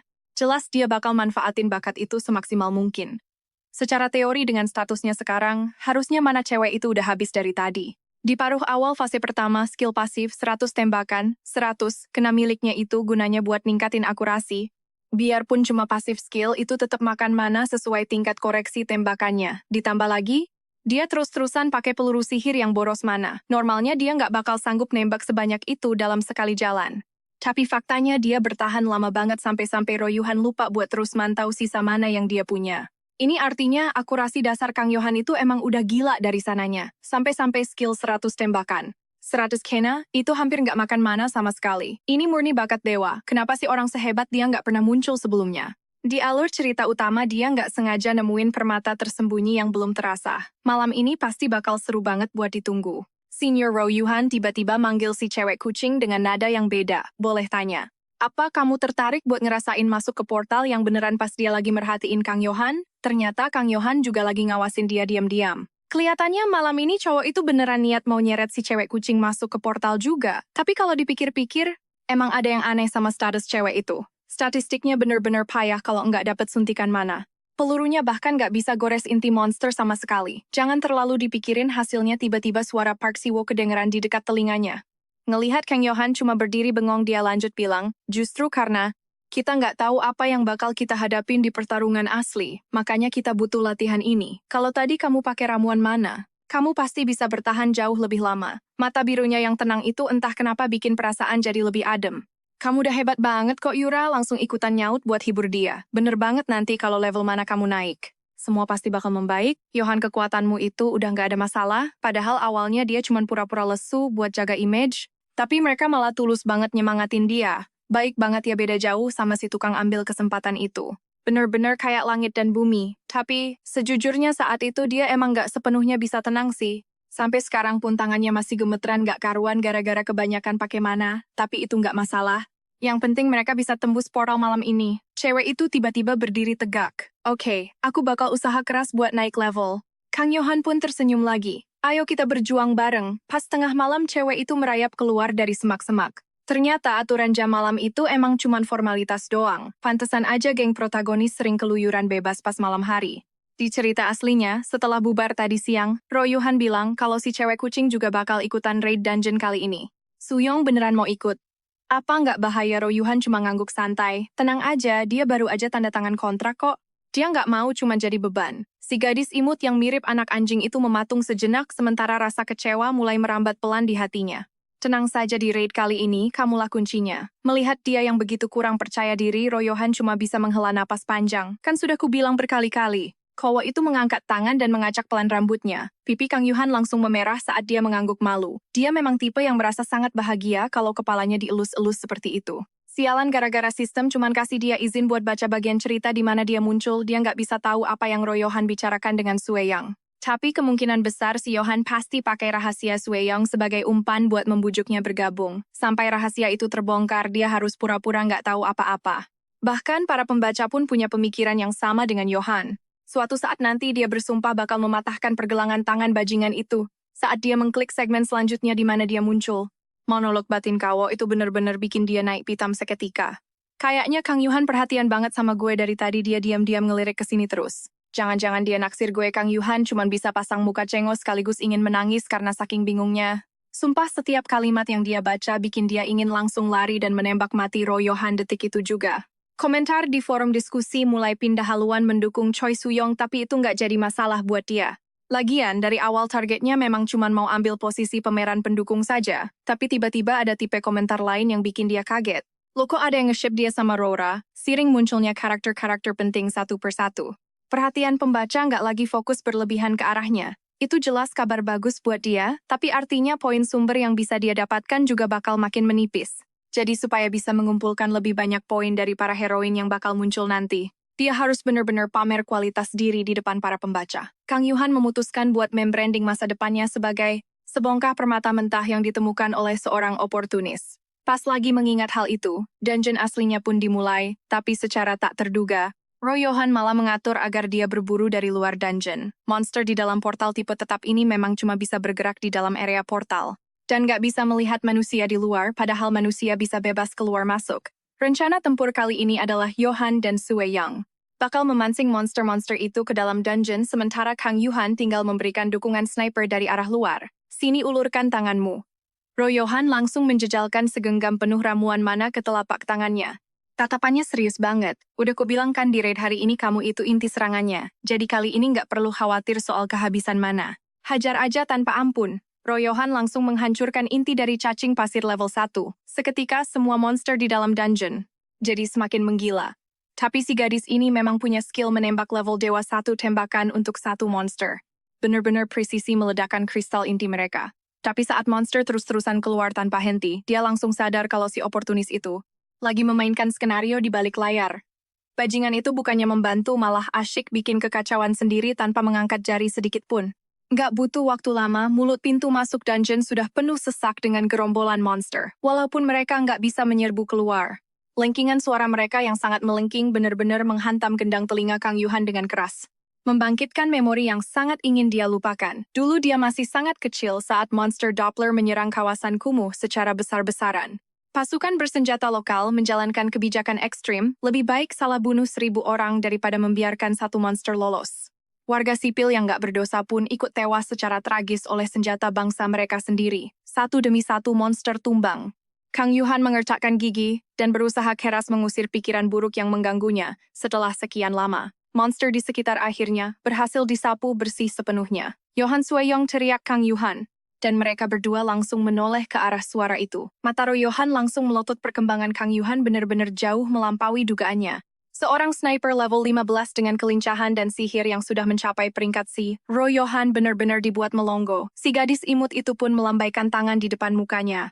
Yohan dalam hati si gadis ini merasa puas banget. Senang ya, inilah hasil dari memasukkan hampir semua poin status ke sana. Melihat anak didik yang kamu besarkan sendiri tiba-tiba punya kelincahan dan sihir setara hunter profesional. Rasanya pasti luar biasa kan? Dia pun pura-pura bertanya dengan khawatir. Ada apa? Kamu merasa nggak enak badan ya? Apa kita berhenti saja buat hari ini? Baru saat itulah Royohan sadar dari lamunannya. Dia kelihatan semangat banget. Aku nggak apa-apa. Ayo bereskan, kita akan langsung lanjut masuk lebih dalam ke dalam dungeon. Di tanah sudah berserakan banyak sekali. Crystal Inti Monster.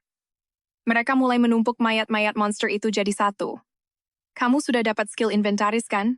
Tiba-tiba si gadis kucing bertanya, kok kamu bisa tahu? Sebenarnya aku bisa melihat panel statusmu. Dia bohong padamu. Royohan langsung membongkar tipuannya. Begitu mencapai level 2 semua Awakener otomatis akan membuka skill inventaris. Wah, keren banget. Kapasitasnya seberapa besar? Ini nggak ada hubungannya dengan ukuran sih. Kalau pakai standar level 1, kamu bisa menyimpan 10 jenis barang masing-masing 100 slot. Oh ya, inventarisku sendiri sudah level 10. Gila, gue bisa simpen 100 jenis item masing-masing 1000 slot. Si gadis langsung melongo dan memuji habis-habisan skill baru kawa ini. Tapi dalam hati dia malah ngomel, ini kan stat sampah legendaris, yang cuma naikin kapasitas inventory sampai level 10 doang. Tiba-tiba Royuhan buang muka bercandanya dan jadi serius banget, semua mayat monster bisa kita masukin utuh ke sini. Dia udah ngerencanain ini dari awal bahwa semua jarahan ke bursa penukaran jual terus bagi hasil rata, fix otaknya emang otak bisnis. Kelompok ini akhirnya sampai di bagian terdalam dungeon. Berkat support sihir dari si gadis kucing mereka berhasil ngelewatin banyak jebakan maut tanpa lecet. Tiba-tiba sebuah portal teleportasi muncul entah dari mana. Ini benar-benar beda dari plot novel asli yang pernah dibaca Kang Yuhan. Harusnya di cerita aslinya mereka cuma perlu jalan santai ambil itemnya dan dungeonnya pun kelar. Sepertinya Royuhan gak sengaja nemu hidden quest dalam game ini. Tepat saat itu sebuah suara berat menggema di seluruh menara.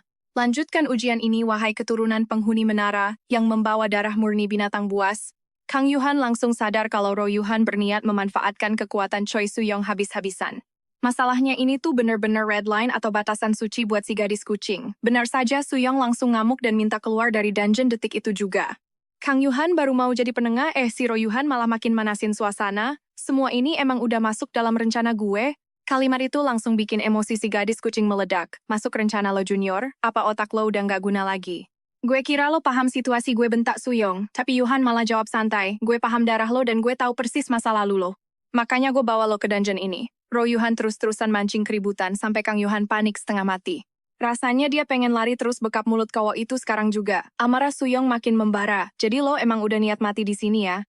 Bisa tenang dulu nggak? Daripada saling bunuh, mending kita fokus beresin kekacauan di luar sana.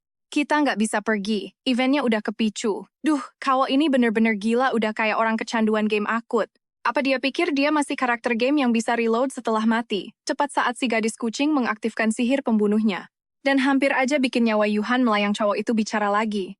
Kalau lo bunuh gue sekarang lo, dan Kang Yuhan juga bakal mati di tempat ini. Ini adalah kuil para binatang. Menara ini aslinya tempat para beastman menjalani ujian hidup dan mati. Levelnya terlalu tinggi buat kita sekarang, tapi tenang aja senior. Gue tahu strateginya. Lo punya alasan buat tetap hidup kan? Meski masih emosi jiwa, si gadis kucing akhirnya narik kembali sihirnya.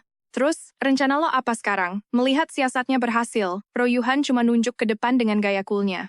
Lihat pintu itu, labirin di depan adalah panggung kita selanjutnya. Akhirnya si gadis kucing pun milih buat ngalah. Sepanjang jalan Royuhan yang ambil alih komando.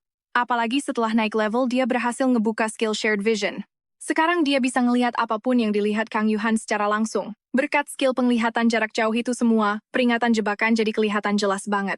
Semuanya terpampang nyata di depan mata. Sambil memuji Kang Yuhan dalam hati malah nyinyir habis-habisan. Selain makan dan tidur, apa kawa ini ngabisin seluruh hidupnya cuma buat main game doang? Kok bisa tahu sedetail ini? Saat itu dia ngelihat si gadis kucing yang kelihatan lesu di belakang. Aku harus panggil kakak apa ya? Panggil apa aja terserah, gue nggak peduli hal sepele gitu. Kalau panggil senior boleh, si gadis kucing akhirnya tersenyum dan setuju. Menurut pandangan senior, apa yang dilakuin Yuhan tadi itu jahat banget ya buat standar gue, iya. Itu keterlaluan. Si gadis anjing itu pun ngecilin suaranya. Kalau gitu nanti aku bantuin kasih dia pelajaran.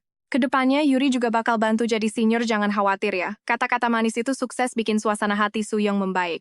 Dia pun tertawa lepas. Wah, lo khawatirin gue. Gemes banget sih, makasih ya. Nanti kalau lo sama Yuri mau hajar cowok itu, jangan lupa ajak-ajak gue juga. Si gadis anjing pun ngangguk mantap. Sambil asyik ngobrol mereka bertiga, akhirnya sampai di ruang hadiah di bagian paling dalam dungeon. Ternyata hadiah di sini cuma bisa diambil sama mereka yang punya darah beastman, dan hadiahnya adalah key item yang super penting. Item ini kunci utama buat jalan cerita di novel aslinya. Melihat Suyong berhasil dapat barang itu, jiwa oportunis si Yuhan langsung kumat lagi. Tapi sebelum dia sempat ketawa licik, si gadis kucing malah ngelempar kunci itu tepat ke mukanya. Kang Yuhan pun buru-buru ngambil kunci yang jatuh itu. Yohan nih kuncinya. Tiba-tiba pintu keluar dungeon muncul di samping mereka. Dia pun kaget bukan main.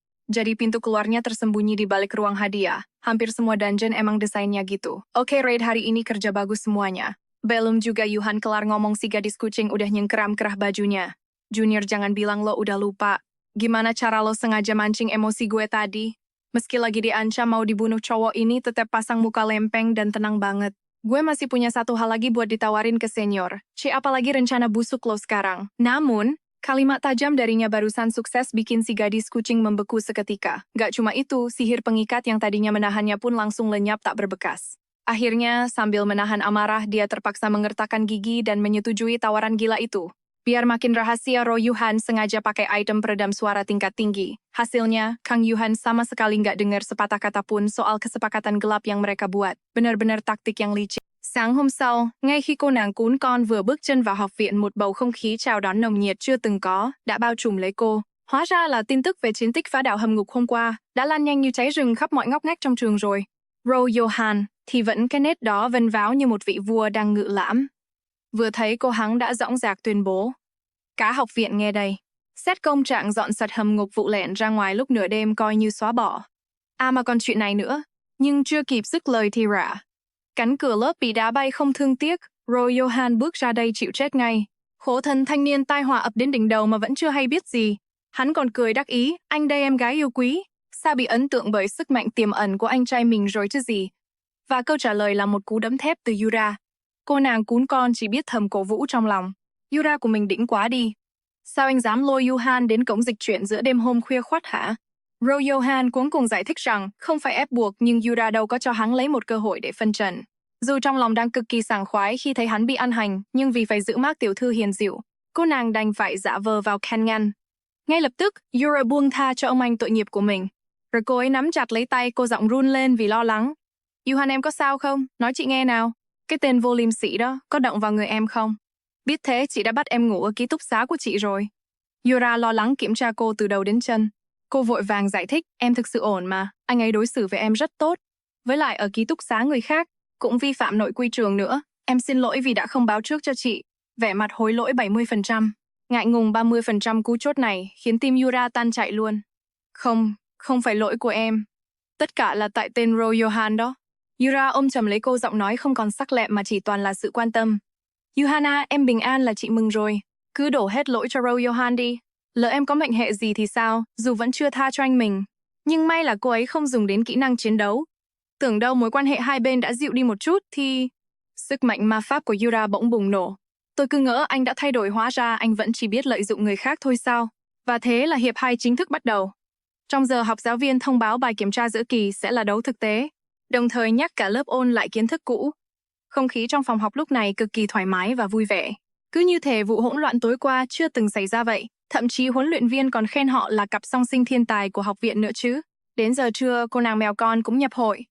Giữa khung cảnh yên bình này, khó mà tưởng tượng được những thử thách khắc nghiệt nào đang chờ đợi họ phía trước. Bộ truyện chỉ huy hạng F của học viện vốn dĩ xoay quanh hành trình ngăn chặn ngày tận thế. Ro Yuhan, một kẻ cơ hội xuyên không vào vai phản diện của trò chơi, đang tận dụng mọi thông tin mình biết để ngăn chặn thảm họa Calamity Overflow sắp ập đến. Ban đầu Kang Yuhan chỉ định bám đuôi hắn một thời gian thôi, rồi sau đó sẽ tự mình chuẩn bị cho thảm họa. Nhưng nhờ cái hệ thống meta quái quỷ, cô nàng bị buộc chặt bên cạnh gã cơ hội này. Thôi thì, cô sẽ tận dụng triệt để kiến thức về cốt truyện để vắt kiệt giá trị của hắn. Mục tiêu đầu tiên chính là vụ tấn công trong kỳ thi giữa kỳ sắp tới. Hơn nữa, tập luyện cùng đội của tên này cũng không phải ý kiến tôi. Lúc nãy tôi nói chưa hết, đống chiến lợi phẩm từ hầm ngục và mê cung hôm trước đã tấu tán xong xuôi rồi. Lần này chúng ta trúng đậm đấy, tổng cộng là 3 tỷ. Nghe đến con số đó, tim Kang Yuhan như hẫng một nhịp, cô phải gồng mình để giữ bình tĩnh nhất có thể. Chẳng phải tất cả đều thuộc về Yuhan sao? Theo thỏa thuận ban đầu ấy, Ro Yuhan chỉ mỉm cười. Đúng là tôi xử lý, nhưng chia chác thì phải theo luật chứ. Dù gã này trong tiểu thuyết nổi tiếng là cáo già, nhưng có một điểm cộng là hắn không bao giờ đối xử tệ với đồng đội của mình. Khi hắn đề nghị chia tiền, ánh mắt đó hoàn toàn chân thành. Đưa số tài khoản đây nào. Mỗi người 1 tỷ nhé. 1 tỷ có thể chẳng là gì với nhiều người, nhưng với Kang Yuhan đó là cả một gia tài. đủ để giúp những đứa trẻ ở cô nhi viện thực hiện ước mơ. Cô có thể mua bộ màu vẽ mà chúng hằng mong ước, cô có thể sắm một cây đàn piano và giúp chúng được đến trường. Ngay cả dung lưu cũng sẽ được chữa trị tốt hơn. Quan trọng nhất là viện trưởng sẽ không còn phải đi van xin tài trợ và chịu đựng những ánh nhìn khinh miệt nữa. Đã bao giờ cô nghĩ mình sẽ làm gì nếu bỗng dưng giàu sụ chưa? Sau khi chuyển tiền xong, Ro Johan bèn hỏi bâng quơ. Tôi nghĩ cô nên sắm một vũ khí xịn sò trước đấy. Kang Johan chỉ khẽ đáp. Tôi định mang số tiền này đi quyên góp. Ro Johan lập tức nhíu mày. Quyên góp à?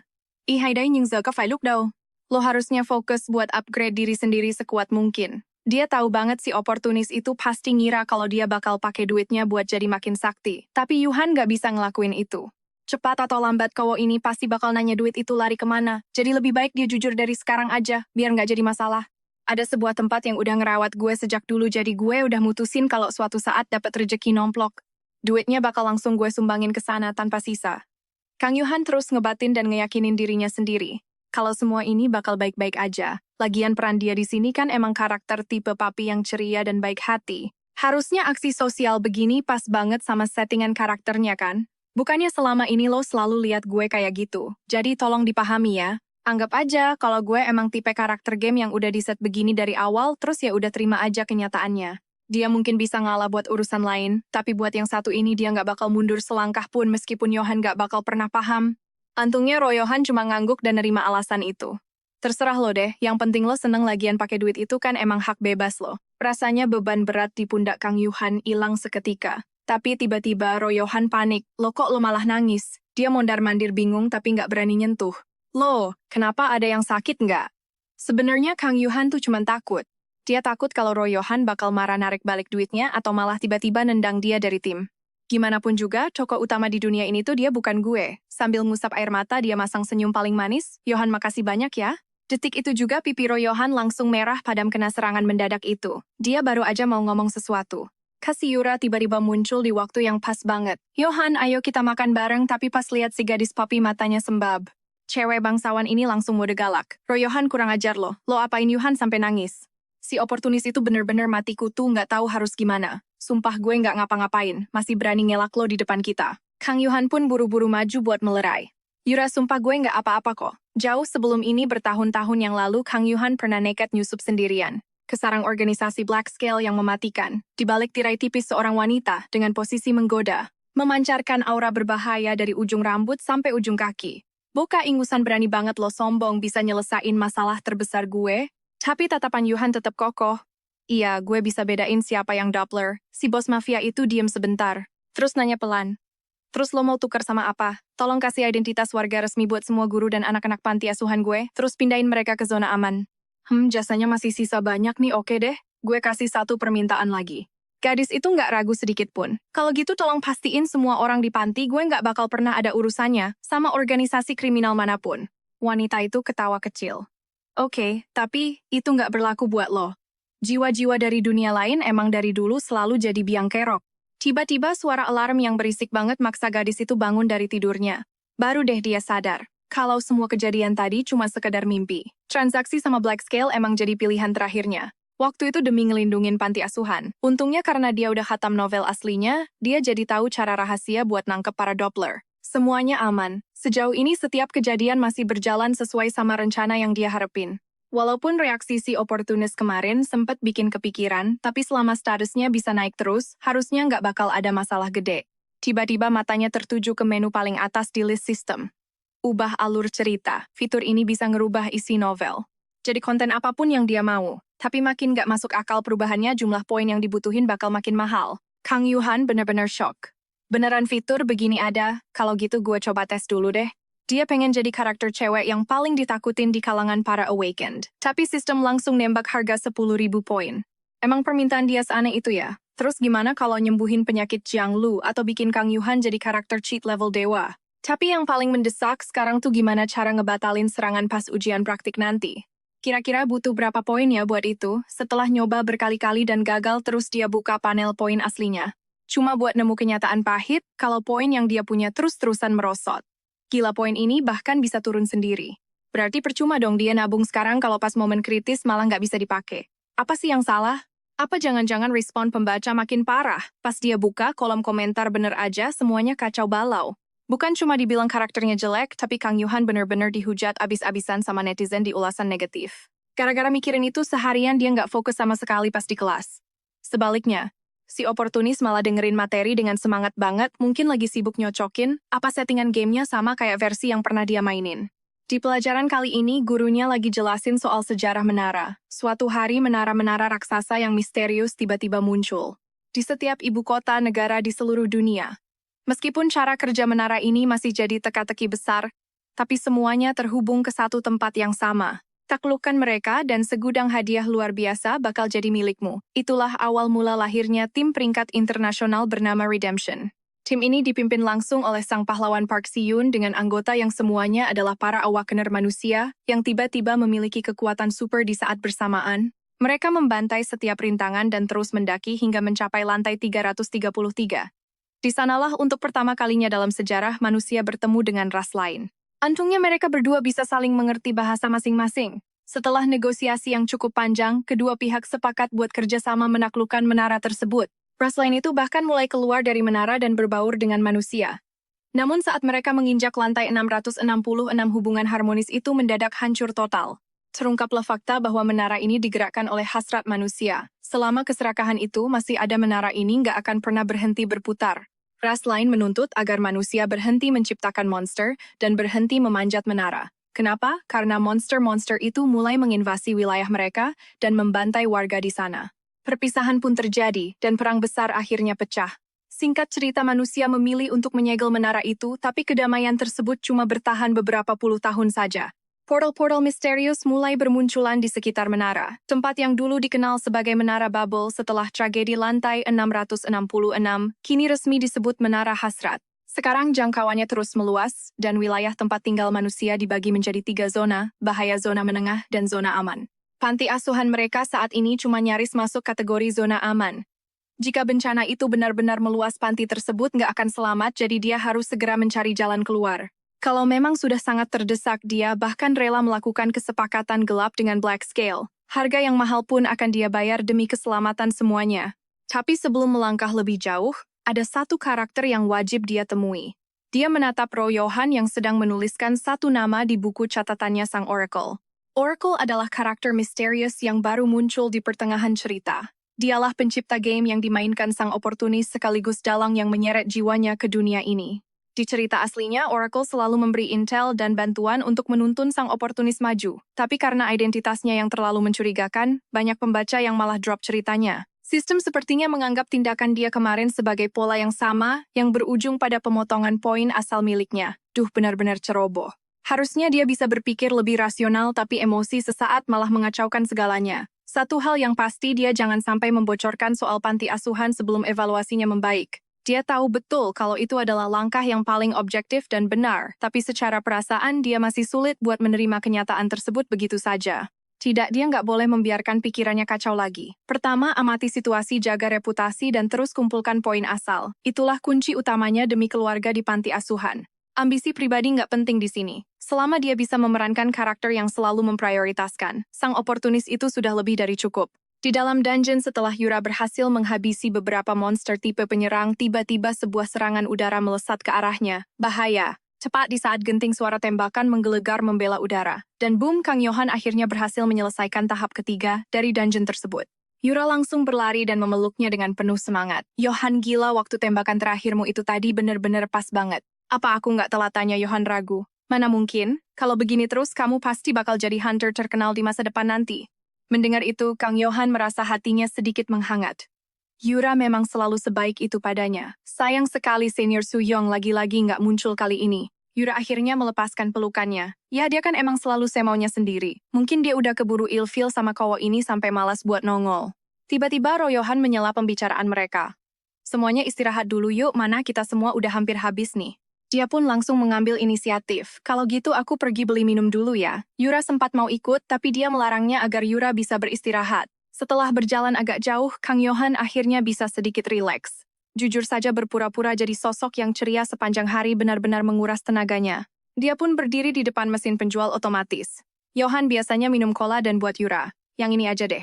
Namun tiba-tiba sebuah suara terdengar dari arah belakangnya. Suara yang harusnya nggak mungkin ada di sana bertanya, bisa kita bicara sebentar? Ternyata itu adalah Park Si-woo. Dia tampak sangat ragu saat mereka berdua duduk di bangku taman. Dari arah yang nggak terduga si ekor monster melesat jatuh mau menerkamnya. Tapi tepat sebelum maut menjemput suara tembakan, menggelegar membelah keheningan. Dan boom, di detik itu juga, Kang Yohan resmi menaklukkan lantai 3 dungeon dengan sangat gemilang. Yura yang kegirangan langsung lari dan memeluknya erat-erat. Gila Yohan Timing. Tembakan terakhir kamu tadi bener-bener nggak ada obat jenius banget. Apa nggak kejauhan timingnya, tanya Yohan ragu. Tapi Yura langsung menyambar, mana ada, justru pas banget. Percaya deh, kalau gaya tarungmu begini terus, kamu bakal jadi hunter papan atas. Nama kamu bakal dikenal di mana-mana nanti. Kata-kata Yura barusan bikin hati Yohan mendadak hangat. Yura emang tipe teman yang selalu sabar dan suportif banget sama dia. Sayang banget Senior Soo-young lagi-lagi nggak kelihatan batang hidungnya kali ini. Yura akhirnya melepaskan pelukannya sambil menghela napas panjang. Ya, senior yang satu itu emang terkenal paling nggak bisa diatur. Kayaknya dia udah keburu enek sama kawa itu sampai-sampai ogah banget buat muncul. Nah, di saat itulah Ro Yohan angkat bicara. Oke, semuanya kita break dulu ya. Mana kita udah sekarat nih, bahaya kalau dipaksain lanjut. Yohan pun langsung berinisiatif dan menawarkan diri. Kalau gitu aku pergi beliin minum buat kalian dulu ya. Yura pun menyahut, aku temenin ya. Nggak usah, kamu istirahat aja di sini, tolak Yohan halus. Begitu dia sudah berjalan agak jauh dari tim, barulah Yohan bisa sedikit menarik napas lega. Akhirnya, bisa santai. Jujur aja, akting jadi si paling ceria seharian ini bener-bener bikin tenaga terkuras habis. Sambil menggerutu pelan, dia pun melangkah ke arah mesin penjual otomatis. Satu cola buatku, terus buat Yura. Yang ini aja kali ya. Tapi pas dia lagi milih-milih DEG, ada suara dari arah belakang yang bener-bener nggak seharusnya ada di tempat kayak gini. Bisa minta waktunya sebentar. Ada yang mau aku omongin? Ternyata orang itu adalah Park Si-woo. Plot twist macam apa ini? Tapi anehnya, setelah mereka duduk bareng di bangku Si-woo, malah diam 1000 bahasa. Kayak orang lagi ragu mau ngomong sesuatu. Akhirnya Kang Yohan yang buka suara duluan. Sebenarnya lu mau ngomong apa sih? Park Si-woo cuman bisa diam kelihatan ragu-ragu banget. Tangannya ngeremes botol minum dengan gugup. Sorry, gue cuman lagi mikir gimana cara nyampeinnya. Santai aja, kelihatannya Si-woo emang lagi hati-hati banget milih kata. Senyum si cewek makin lebar, tapi di balik itu, tatapan Park Si-woo penuh kecemasan pas dia mulai beraniin diri buat bicara. Apa ada masalah? Maksud lu soal apa ada kejadian buruk akhir-akhir ini?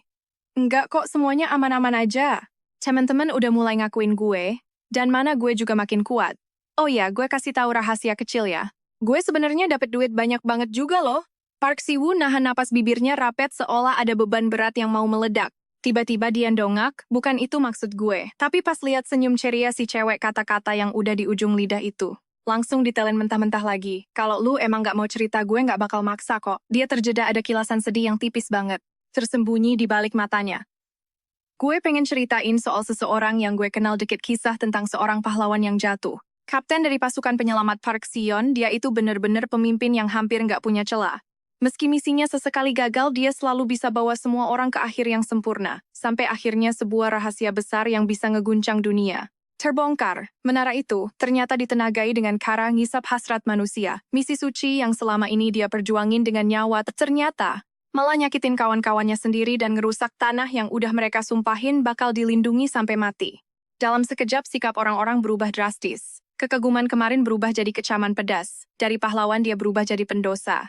Dihujat semua orang dan Park Si-yeon sendiri tenggelam dalam rasa bersalah dan penderitaan yang gak ada habisnya. Hidupnya benar-benar terkunci. Sama rasa dosa yang gak bisa lepas. Kejadian kelam ini gak pernah sekalipun disebutin di novel aslinya. Baru deh Kang Yohan sadar kalau urusannya jauh lebih rumit daripada sekedar nyegel menara doang. Dengan suara pelan, Park Si-woo lanjut cerita. Tapi wanita tua yang nanggung beban itu selalu pasang senyum lembut di depan cucunya. Tapi si cucu tahu banget, jauh lebih tahu dari siapapun kalau neneknya nyimpen luka dalam yang gak bakal pernah sembuh di hatinya. Dia berhenti sejenak kayak lagi nahan emosi yang campur aduk. Gak lama dia lanjut lagi. Gue udah sering lihat orang-orang yang pengen nangis tapi maksain diri buat terus senyum. Jadi gue tahu banget gimana ekspresi orang kayak gitu, mau sekuat apapun mereka coba nutupin. Pasti bakal ada momen di mana mereka nggak sanggup lagi. Jadi jangan terlalu nyalahin diri sendiri, nggak dosa kok. Sesekali minta tolong ke teman. Abis ngomong gitu dia nengok ke Kang Yohan, dan malah lihat mata si cewek udah berkaca-kaca. Dia langsung buang muka. Lihat deh, telinganya langsung merah merona sampai ke seluruh mukanya. Kang Yohan bener-bener ngerasa tenang dengar kata-kata itu. Emang sih cuman turun 10 poin doang, reaksinya emang agak berlebihan tadi. Lagian pelan-pelan angkanya mulai naik lagi kan. Dia udah berjuang mati-matian. Mau sekeras apapun dia nyoba. Ada hal-hal yang emang nggak mungkin dipaksain. Selama dia terus nyari jalan lain dan kerja lebih teliti lagi. Itu udah lebih dari cukup. Dia natap Park Si-woo terus bilang pelan makasih ya. Lihat dia mulai semangat lagi. Park Si-woo akhirnya ikut senyum. Jadi gitu ya lu nyamperin gue gara-gara khawatir sama gue. Cowok itu makin salting dan gak berani natap balik. Ah, bukan apa-apa kok. Kalau gitu kalau lu ada masalah, cerita aja ke gue kapanpun. Kita kan teman. Pas denger si cewek ngomong gitu. Park Si-woo sempat bengong bentar terus nundukin kepala sambil jawab lirih. Pas mereka berdua balik ke tempat latihan. Mereka disambut sama pemandangan yang bener-bener kacau. Ro Yoo-hun terkapar di tanah kelihatannya ngenes banget sampai nggak tega liatnya. Terus, ada si cewek kucing yang lagi asyik duduk di atas perutnya. Hello senior, teriak si cewek anjing. Sambil lari nyamperin Ro Yoo-hun tapi langsung ditarik masuk ke pelukan Yura. Nggak usah. Peduliin sampah kayak gini, celetuk si cewek kucing dengan santainya. Gue cuman kasih dia pelajaran dikit. Gitu doang kok, nggak ada yang nyangka dia bakal secepat itu nagih janji yang dia buat di dungeon. Ro Yoo-hun gemeteran sambil minta tolong. Idung lu mimisan parah tuh malam itu di Astrat Kang Yuhan. Perasaannya sekarang beda banget dibanding pertama kali dia baca. Kalau dulu dia langsung panik parah. Pas lihat komen negatif sekarang dia jauh lebih tenang. Dia keinget muka Park Si-woo yang merah padam. Pas lagi nyoba ngehibur dia dan itu bikin dia senyum-senyum sendiri. Apa dia udah mulai terpengaruh sama cowok itu ya? Besok paginya, suasana akademi mendadak rame banget. Ro Yoo-hun berdiri bawa pengeras suara sambil teriak-teriak. Klub baru Departemen Eksplorasi Harta Karun Portal lagi buka pendaftaran nih. Siapapun yang join bakal dapat item mahal gratis. Seseorang nanya dengan penasaran beneran item semahal itu dikasih gratis. Ya iyalah, jawab si tukang cari muka itu sambil sengaja ngerasin suaranya. Bahkan ada item atribut S, jadi buruan gabung sekarang. Dalam novel aslinya momen inilah saat dia akhirnya berhasil ngebangun portal. Departemen Eksplorasi Harta Karun. Sesuai namanya ini klub yang dibentuk khusus buat masuk ke portal. Dan nyari harta karun di dalamnya. Itu sih kedoknya tapi aslinya ini cuman akal-akalan licik doang. Si oportunis ini sengaja bikin rencana buat ngumpulin para heroinen dan nyelinap ke dungeon yang isinya fragmen tersembunyi. Jelas dia harus pura-pura kooperatif. Wah, klubnya keren banget, boleh gabung nggak, tanya si oportunis sambil pasang muka songong. Tentu aja. Belum sempat selesai ngomong Yura, langsung nerjang kayak kereta api ekspres sampai dia terpental jauh. Brengsek lo mau nipu Kang Yuhan, apalagi kali ini bentaknya sambil maju, buat ngejelasin semuanya. Yohan cuman lagi nyari anggota klub kok dan gue udah mutusin buat join. Yura melotot ke Ro Yohan dengan tatapan super jijik. Di cerita aslinya Yura itu anggota klub membaca, dia pikir itu cocok banget sama image. Seorang nona muda dari keluarga terhormat. Tapi kalau dipikir-pikir lagi dia join klub cuman biar punya temen aja sih. Yura langsung ngikut si oportunis itu sampai minggir. Gue juga ikutan join, nggak ada pilihan lain. Dia harus jagain Ro Yohan sendiri biar bisa terus diawasin. Tapi kok kayak ada motif pribadi yang nyelip ya, diem lo, teriaknya sambil nonjok. Dibanding senior Su Young, kenapa Yura malah lebih mirip kucing ya? Berita tentang si oportunis yang lagi rekrut anggota langsung nyebar ke seluruh akademi. Dan gila sih, syarat rekrutmen yang dia bikin itu bener-bener egois dan gak ada moralnya sama sekali. Nggak boleh ada orang jelek, nggak boleh ada yang pernah ngehina dia dan dilarang keras buat fansnya Yura. Muka si cewek anjing langsung suram lihat ini. Jadi, intinya siapapun yang dia nggak suka langsung ditendang. Yura terus ngebentangin sapu tangan di kursi terdekat buat dia duduk. Tiba-tiba diiringi embusan angin kencang si gadis kucing muncul entah dari mana. Ro Yohan langsung kaku. Ngapain lo di sini? Katanya nggak mau join klub. Gue berubah pikiran. Gue masuk kriteria kan? Dia bahkan nggak sudi ngejawab Ro Yohan, cuma langsung ngecap formulir pendaftarannya. Terus ngelempar stempelnya gitu aja, dan ya gitu dia malah menetap di sana dan langsung ambil alih prosesnya. Oke, lanjut interviewnya. Berikutnya silakan masuk, pintu ruangan itu pun terbuka lagi. Nah, ini dia, karakter utamanya akhirnya muncul. Seorang gadis dengan aura dingin dan misterius masuk, Kang Yuhan langsung kenal sekali lirik. Kulit pucat, rambut perak yang berkilau, dan mata biru es yang tenang banget. Persis kayak deskripsi di novel Sang Kaisar Es. Lihana, seolah dapat suntikan adrenalin si oportunis langsung teriak. Diterima, sambil pasang senyum penjilat dia maju mendekat. Lo adalah kekuatan tempur inti yang paling dibutuhin klub kita. Si gadis kucing juga ikutan melambai semangat. Ana sini gue stempelin. Yura juga buru-buru ngeluarin buku panduan klubnya. Kelihatannya mereka berdua emang punya hubungan yang baik banget, meski udah tahu plotnya, dia tetap nanya ke Yohan. Kenapa orang itu langsung lolos gitu aja? Si oportunis langsung berlagak sombong. Soalnya interview ini dari awal emang cuma buat dapetin si Kaisar Es Lihana. Dia itu peringkat 2 setelah Park Si-woo, karakter tipe cheat yang kuat banget.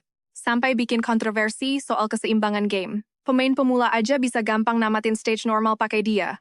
Terlebih lagi dia berguna banget buat nyari elemen tersembunyi sama strategi event. Jadi harus diamankan secepatnya. Tiap kali dia semangat, dia pasti langsung pakai istilah-istilah gaming. Dia cuma bisa ngikutin alurnya sambil pura-pura nggak tahu. Apa yang Johan omongin susah banget dimengerti.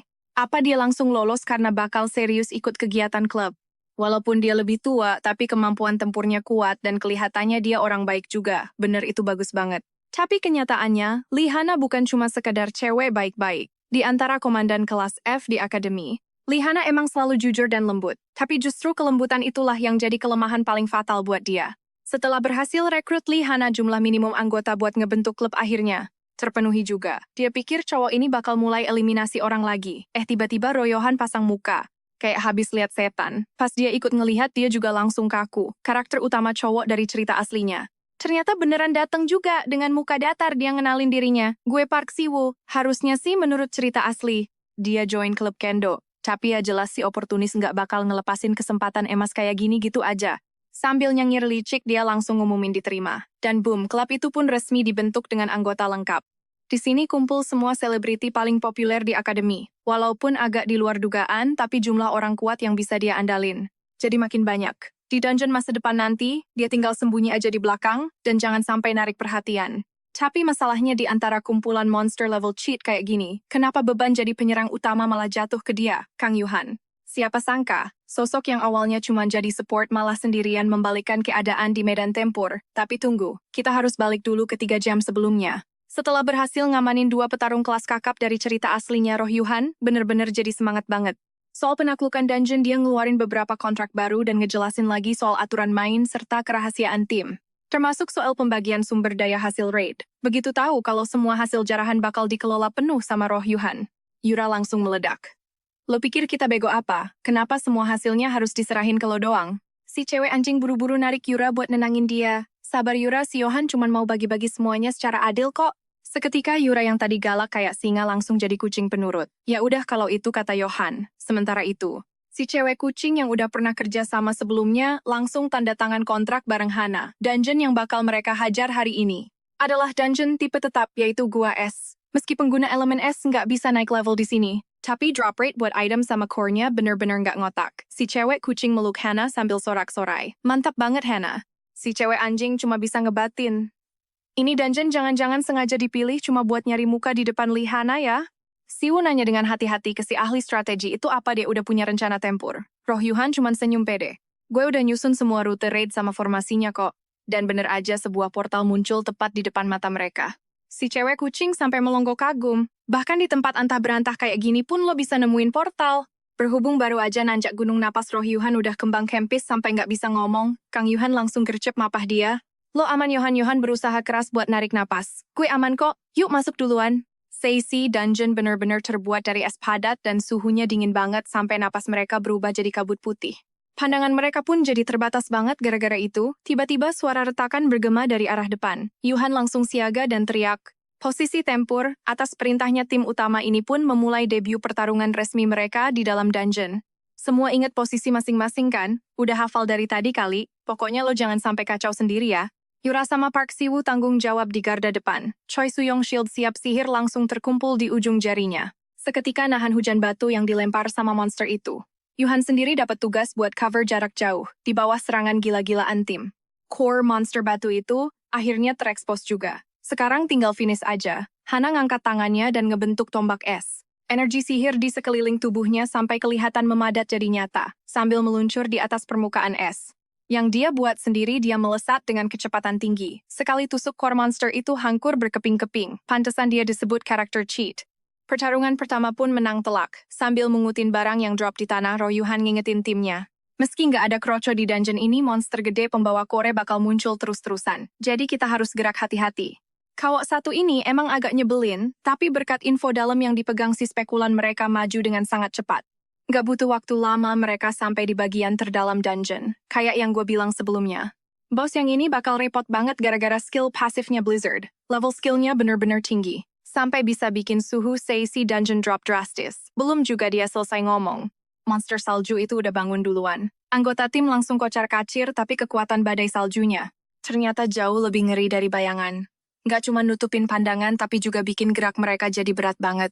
Roh Yuhan bahkan sampai terpental kena angin kencang. Kang Yuhan langsung melesat dan nangkep dia sampai jatuh ke tanah, sambil nahan badannya. Bahkan Yura pun terjebak bikin daya tempurnya anjlok parah.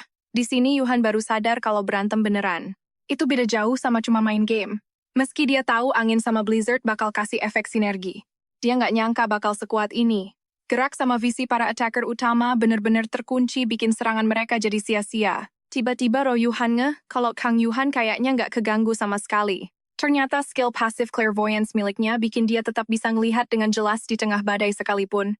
Dia langsung teriak ke si cewek kucing Choi Suyong bawa Kang Yuhan ke tempat yang lebih tinggi. Kena tiup angin Kang Yuhan pun bingung. Kita mau ngapain lagi kali ini? Si ahli strategi langsung mutusin ganti taktik, semuanya lindungin Kang Yuhan. Kang Yuhan bakal jadi main damage dealer kita. Fokus dan hancurin core monster salju itu sekarang. Dalam hati si cewek anjing teriak, dasar spekulan. Brengsek. Dia langsung ngisi pelurunya dengan energi sihir yang gede banget fokus natap target. Dan nunggu momen paling pas. Begitu retakan muncul di core monster itu, dia narik pelatuk dan nembak. Satu tembakan penuh kekuatan sihir. Begitu monster itu tumbang badainya langsung hilang. Dan akhirnya Kang Yuhan pun kembali menapak ke tanah. Kalian gak apa-apa, Yura langsung gercep maju ke depan. Si cewek kucing cuma nyengir santai. Aman kok, seujung kuku pun gak ada yang lecet. Baru deh saat itu dia bisa bener-bener napas lega. Sumpah dia tadi udah ketakutan setengah mati. Memang sih wajar kalau si spekulan itu percaya banget sama dia. Tapi ya, jangan nekat juga kali. Sambil nahan kesel matanya langsung tertuju ke biang kerok dari semua kekacauan ini. Yohan, benda apa itu yang di sana?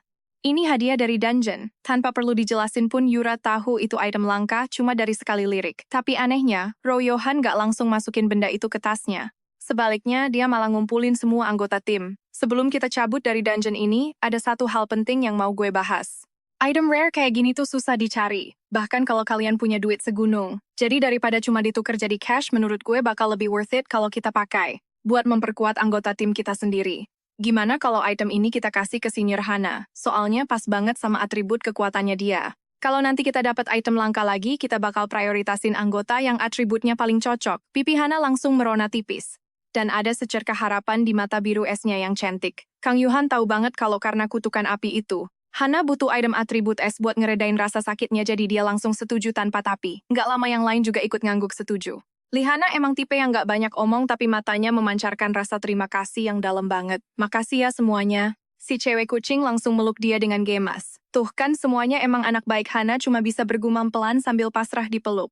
Terus sesuai janji kita di awal, item bonus buat kalian yang baru join klub bakal gue kasih sekarang juga.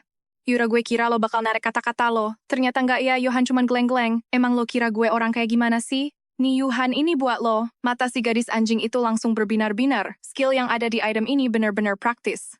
Ditambah desainnya yang keren abis. Jelas banget ini barang mahal. Dia simpen dulu deh itemnya. Siapa tahu kalau lagi bokek. Benda ini bisa jadi penyelamat kalau dijual.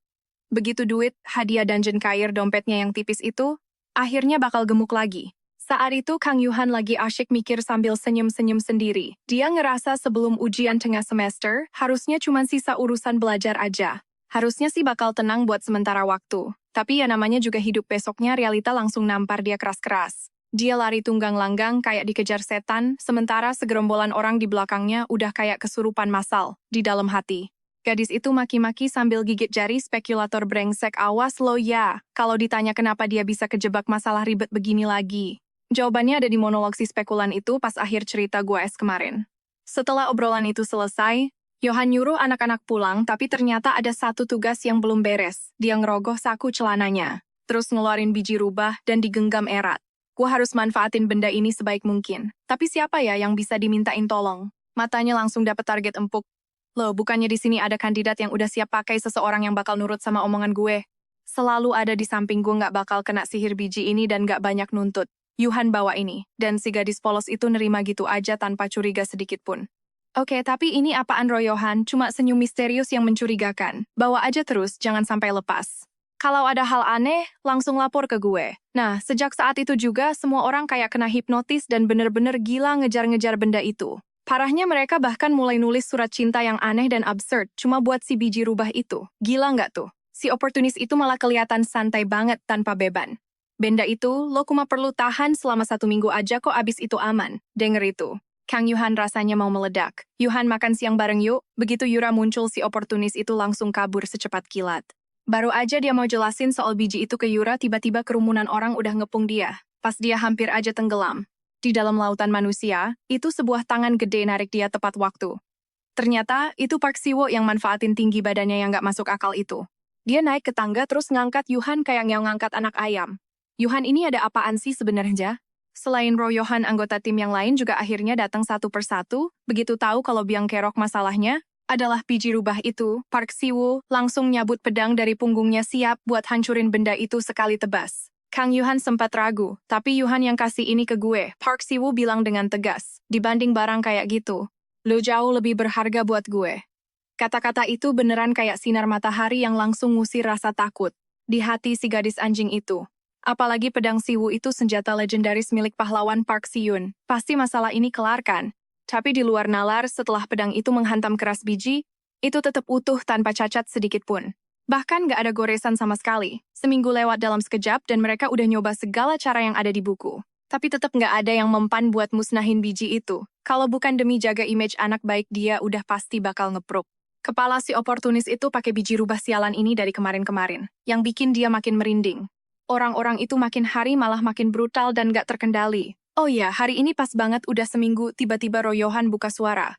Sekarang bawa biji itu ke danau yang kena sinar bulan purnama. Ngelihat kerumunan orang yang makin deket dia udah gak punya waktu lagi buat mikir panjang.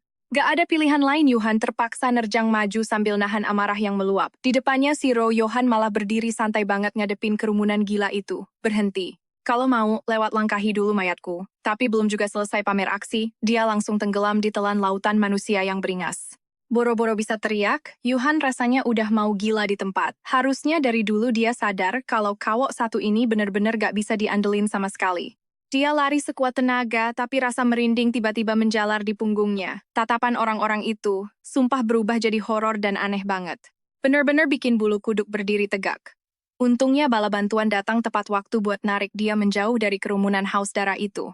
Park Siwoo langsung cabut pedangnya pasang badan di depan Yuhan, buat nahan serangan sambil teriak kencang Yuhan. Kamu gak apa-apa, Yuhan langsung ambil ancang-ancang buat kabur. Makasih bantuannya, kata Yuhan, aku harus ke danau dekat gedung utama. Pokoknya dia harus buru-buru ke sana buat ngecek situasinya sekarang. Siwoo langsung nyaut. Oke, nanti kami nyusul kalau urusan di sini udah beres. Yura juga gak ketinggalan teriak penuh kecemasan. Hati-hati ya, jangan sampai luka, meski dibantu para karakter utama orisinal sekalipun. Yuhan masih aja kepung masa yang makin banyak. Pas dia udah hampir putus asa karena bener-bener gak ada jalan keluar. Tiba-tiba embusan angin kencang ngangkat tubuhnya melayang ke udara. Halo junior kesayangan, ternyata itu si gadis kucing Choi Soo-young. Di bawah sana Lihana berdiri gagah di atas pilar es raksasa. Suaranya kedengaran cemas. Masih kuat bertahan kan? Hati Yuhan langsung tersentuh, rasanya pengen nangis saking terharunya. Gak nyangka para senior bakal muncul di saat genting buat nyelamatin dia. Kecuali si cowok licik itu ya, yang lain bener-bener malaikat tanpa sayap. Soo-young pun terbang makin tinggi bawa Yuhan pergi. Sambil terbang dia nanya santai ke danau kan? Oke, meluncur. Dan tepat saat bulan purnama naik menyinari malam. Akhirnya Yuhan sampai di danau yang dibilang Yohan tadi. Tiba-tiba manik misterius di sakunya melayang keluar sendiri tanpa disentuh. Benda itu terbang pelan ke tengah danau lalu boom, cahaya silau meledak dan manik itu berubah jadi portal yang berkilauan cantik banget. Mata Yuhan melotot gak percaya. Hah, maniknya jadi portal. Tiba-tiba si Ro Yohan muncul gitu aja dari balik semak-semak. Ini dungeon item gudang hartanya si rubah ekor 9. Soo-young langsung nyamperin dia dengan tatapan penuh curiga. Gak ada yang lolos dari radar kamu ya, Yohan cuma angkat dagu dengan sombong. Ya aku punya cara sendiri, tapi jujur ini udah keterlaluan. Minimal kasih tahu kek dari awal. Mata Yuhan langsung berkaca-kaca saking keselnya. Ini pertama kalinya dia meledak. Dia bener-bener nunjukin perasaan emosinya di depan si cowok itu, bikin Ro Yohan langsung bengong gak berkutik di tempat. Dalam hati Yuhan teriak, kamu pikir apa? Aku gak bakal marah cuma karena aku berperan jadi heroin yang ceria. Apa berarti aku harus nurut aja sama semua rencana gila kamu tanpa boleh protes sedikit pun? Mau itu persona yang aku pilih sendiri atau bukan, kamu gak bisa seenaknya lempar aku ke bahaya tanpa penjelasan apapun sebelumnya. Karena bagi Yohan ini bukan sekadar game atau novel, tapi dunia nyata yang taruhannya nyawa. Yohan pun langsung panik luar biasa. Maaf aku gak bermaksud gitu. Aku cuma takut ada hal tak terduga kalau aku kasih tahu semuanya. Duh telat bro, minta maafnya. Dia mau coba ngusap air mata Yuhan tapi tangannya malah meleset. Sedetik kemudian Yura langsung narik Yuhan masuk ke pelukannya. Yura natap Yohan dingin banget, gak cuma dia, Park Siwoo, Lihana, bahkan si gadis kucing yang biasanya bodoh amat pun ikutan. Suyong sekarang berdiri pasang badan di belakang Yuhan. Kamu bener-bener nggak berubah ya, masih aja manfaatin kebaikan orang lain kayak dulu. Yohan berusaha keras ngebela diri. Aku cuman milih jalan paling efektif biar hasilnya maksimal dan terbaik buat semuanya. Ini keputusan matang demi kamu juga. Tapi masalahnya apa keselamatan Yuhan? Emang pernah masuk dalam hitungan kamu itu? Yura tenang dulu. Yuhan perlahan ngelepas pelukannya. Aku nggak apa-apa kok, tapi Yohan.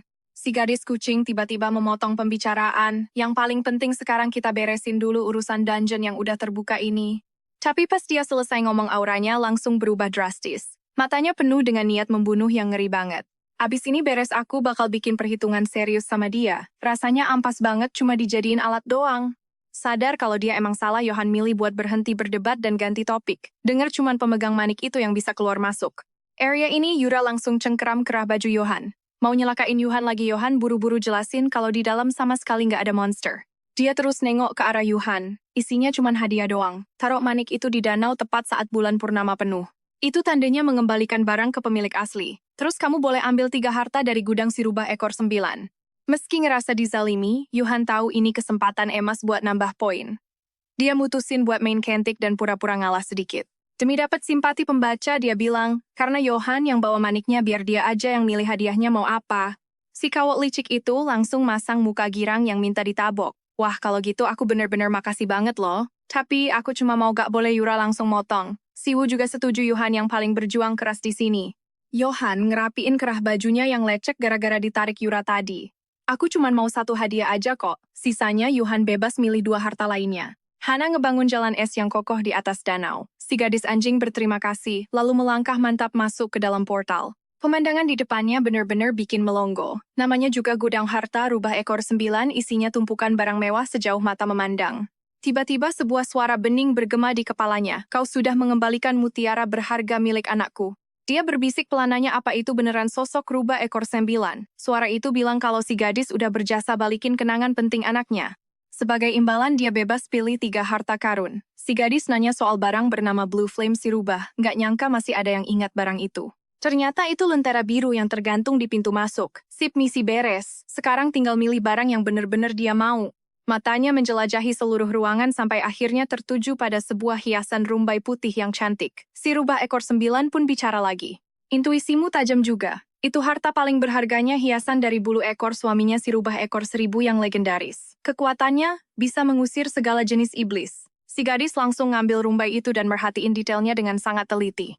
Dia sempat ragu apa boleh ngambil barang seberharga ini, tapi si rubah cuma bilang karena udah janji ambil aja sesukanya. Si gadis anjing langsung membungkuk hormat, janji bakal ngerawat barang itu baik-baik. Lalu dia lanjut nyari harta karun yang ketiga. Sebuah kunci kuno dengan desain yang estetik banget langsung menarik perhatiannya. Ini barang apa ya? Ternyata itu item yang bakal ngasih dia perlindungan dari klan rubah, plus itu juga kunci buat masuk ke menara. Gak lama kemudian, si gadis anjing akhirnya keluar dari portal sambil megang lentera biru. Royohan yang ngelihat itu langsung kelihatan girang banget. Dia senyum lebar sambil pamerin lenteranya. Yohan, aku dapet. Royohan pun langsung nyambar barang itu tanpa ragu. Nah, ini dia. Makasih ya kerja kerasnya. Pas ngelihat Yohan buru-buru nyimpen Blue Flame ke inventaris, si gadis ngerasa kayak barangnya baru aja dirampas gitu aja. Si gadis kucing pun mendekat dengan rasa penasaran. Terus 2 hadiah lainnya kamu pilih apa? Oh, aku milih rumbai ekor rubah buat ngusir iblis sama 1 item kunci. Pas denger kata kunci, ada sorot kebingungan di mata Royohan. Emang ada barang kayak gitu? Katanya sih itu bisa ngasih perlindungan dari rubah ekor 9. Tiba-tiba Yura lari dan nyikut Royohan sampai minggir. Gimana di dalam tadi, ada yang bahaya nggak? Aku nggak apa-apa kok, nggak luka juga. Tapi Yura nggak percaya dan mau ngecek lagi. Dia malah nyalahin si cowok itu gara-gara bikin temennya dalam bahaya. Beberapa hari kemudian, teman-teman sekelas yang sebelumnya kena pengaruh mutiara itu datang satu-satu buat minta maaf. Santai aja, udah seminggu juga aku hampir lupa kok. Tapi di dalam hati dia mikir kalau yang harusnya minta maaf itu justru si cowok itu. Di waktu yang sama, Royohan lagi asik nyocokin jawaban ujian bareng yang lain. Si gadis anjing mendesah lemas. Yah, salah satu lagi. Siwo pun langsung berusaha nenangin dengan lembut. Katanya soal itu emang susah banget. Meski belum jadi peringkat atas, buat dia ini tuh udah kemajuan yang luar biasa. Apalagi sebagai Awaken, tipe pendukung titik awalnya emang beda jauh dibanding yang lain. Yura bener-bener ikut seneng, nilaimu jauh lebih bagus dibanding pas simulasi kemarin. Si gadis kucing juga ikutan nyemangatin. Hana nambahin kalau dia bisa dikit lebih baik di ujian praktik, posisinya bakal aman di peringkat atas. Hati si gadis langsung kerasa anget. Ini semua berkat bantuan kalian semua. Sebelumnya dia emang takut banget kalau nilainya nggak masuk standar, dia nggak bakal dibolehin ikut kegiatan klub lagi. Kalau sampai itu terjadi, aku bakal laporin pihak akademi. Nggak masuk akal kalau tipe pendukung dianaktirikan pas bikin soal ujian. Emang cuman Yura yang paling bisa diandelin. Pas lagi asyik ngobrol, seorang pelayan datang bawa nampan. Siapa yang pesen caramel macchiato? Royohan angkat tangan. Seketika Yura ngerutin dahi sambil natap dia tajam. Bukannya biasanya kamu cuma minum espresso, terus tadi siang kamu juga pesen iga bakar, padahal seingatku kamu nggak makan daging. Setelah ngabisin waktu bareng Yurai, mulai ngerasa ada yang aneh sama kakak kelasnya ini. Kayaknya kepribadiannya benar-benar berubah total, seolah-olah inti di dalam dirinya udah bukan orang yang sama lagi.